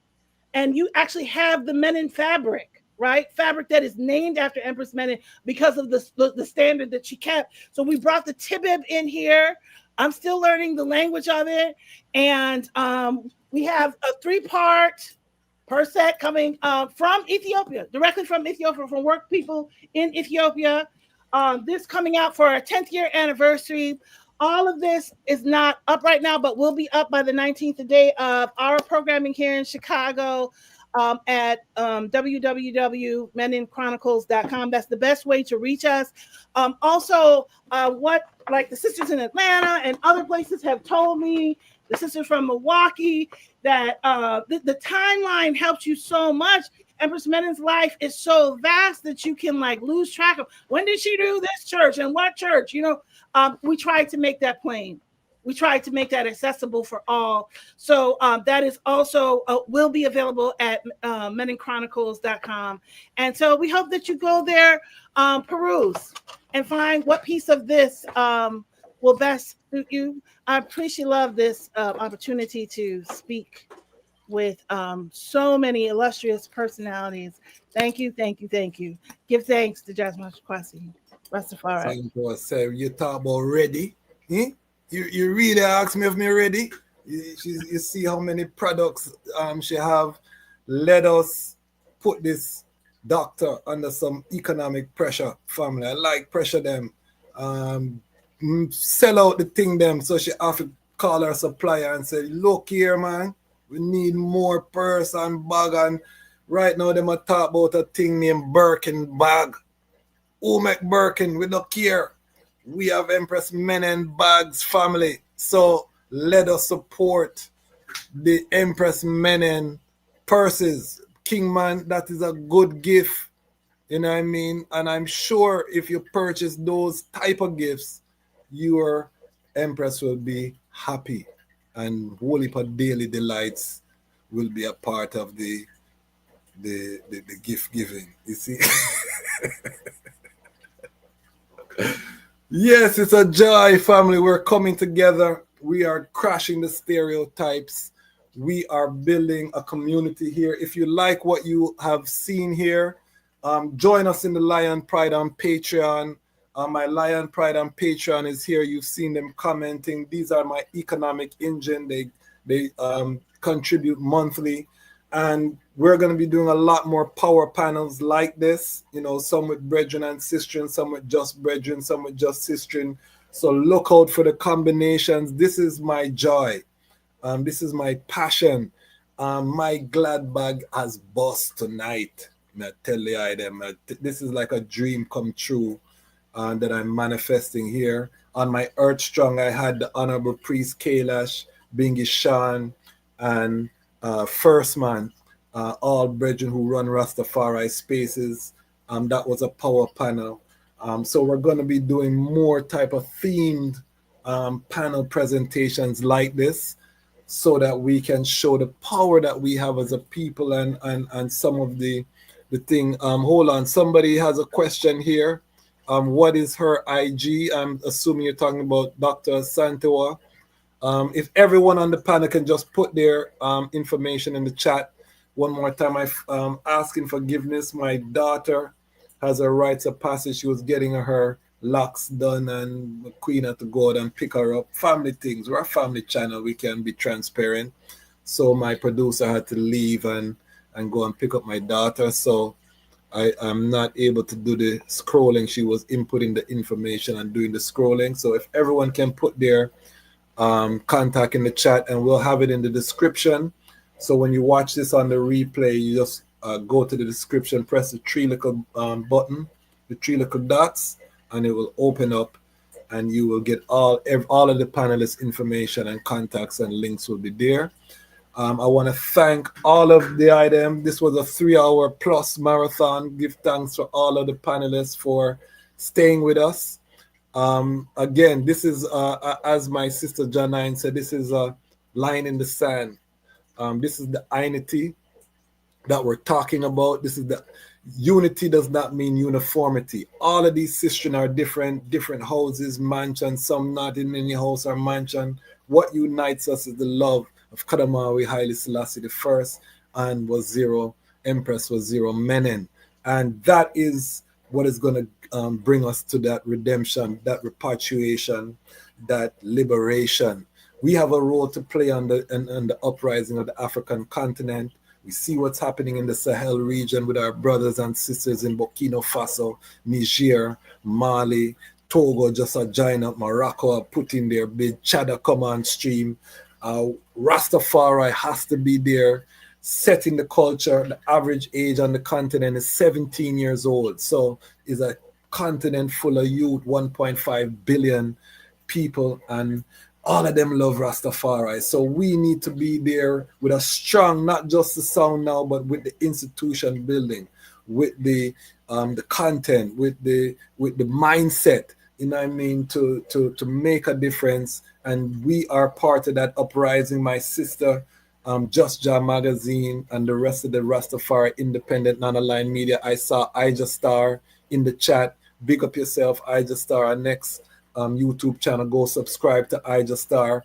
Go subscribe to Honorable Priest Isaac. Go subscribe to Honorable Priest Kailash. Go subscribe to iYard Radio. Big up yourself, Breadlocks. I saw there in the chat earlier. Go subscribe to Yard Real. Big up Ras Iron. Go subscribe to, I'm going to miss some people, but I'm just calling out Rastafari TV, Sister Fanai. Big up yourself.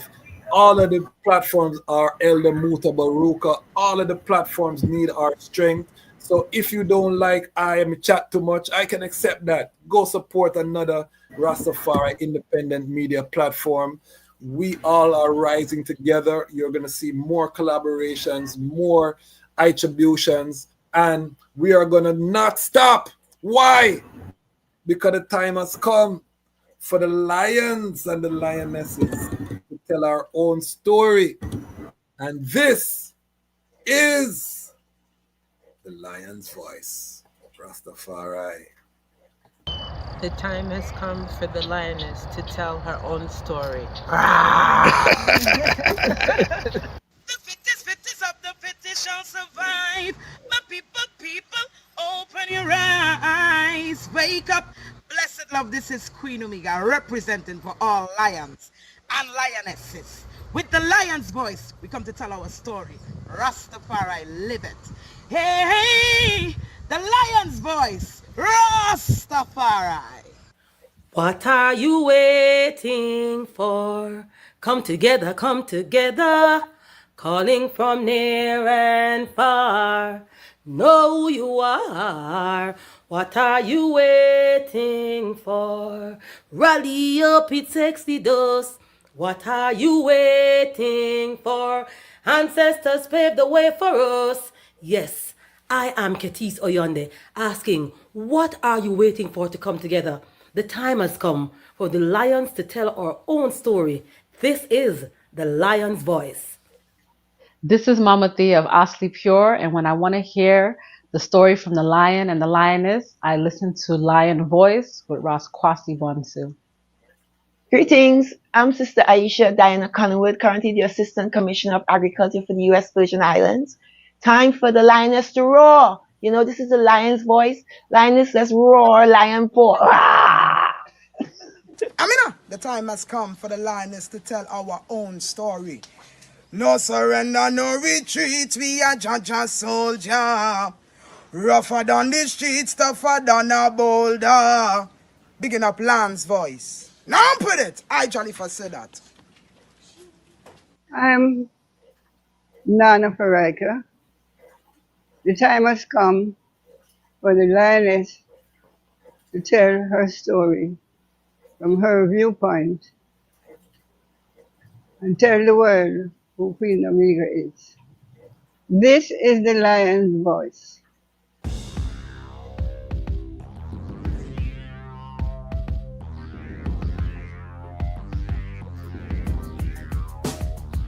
Well, lion voice, tell them that's the people first choice. Lion voice, make the lioness them feel nice. Lion voice, with the lion cubs we sacrifice. Lion voice, got to show the people them the light. Lion voice.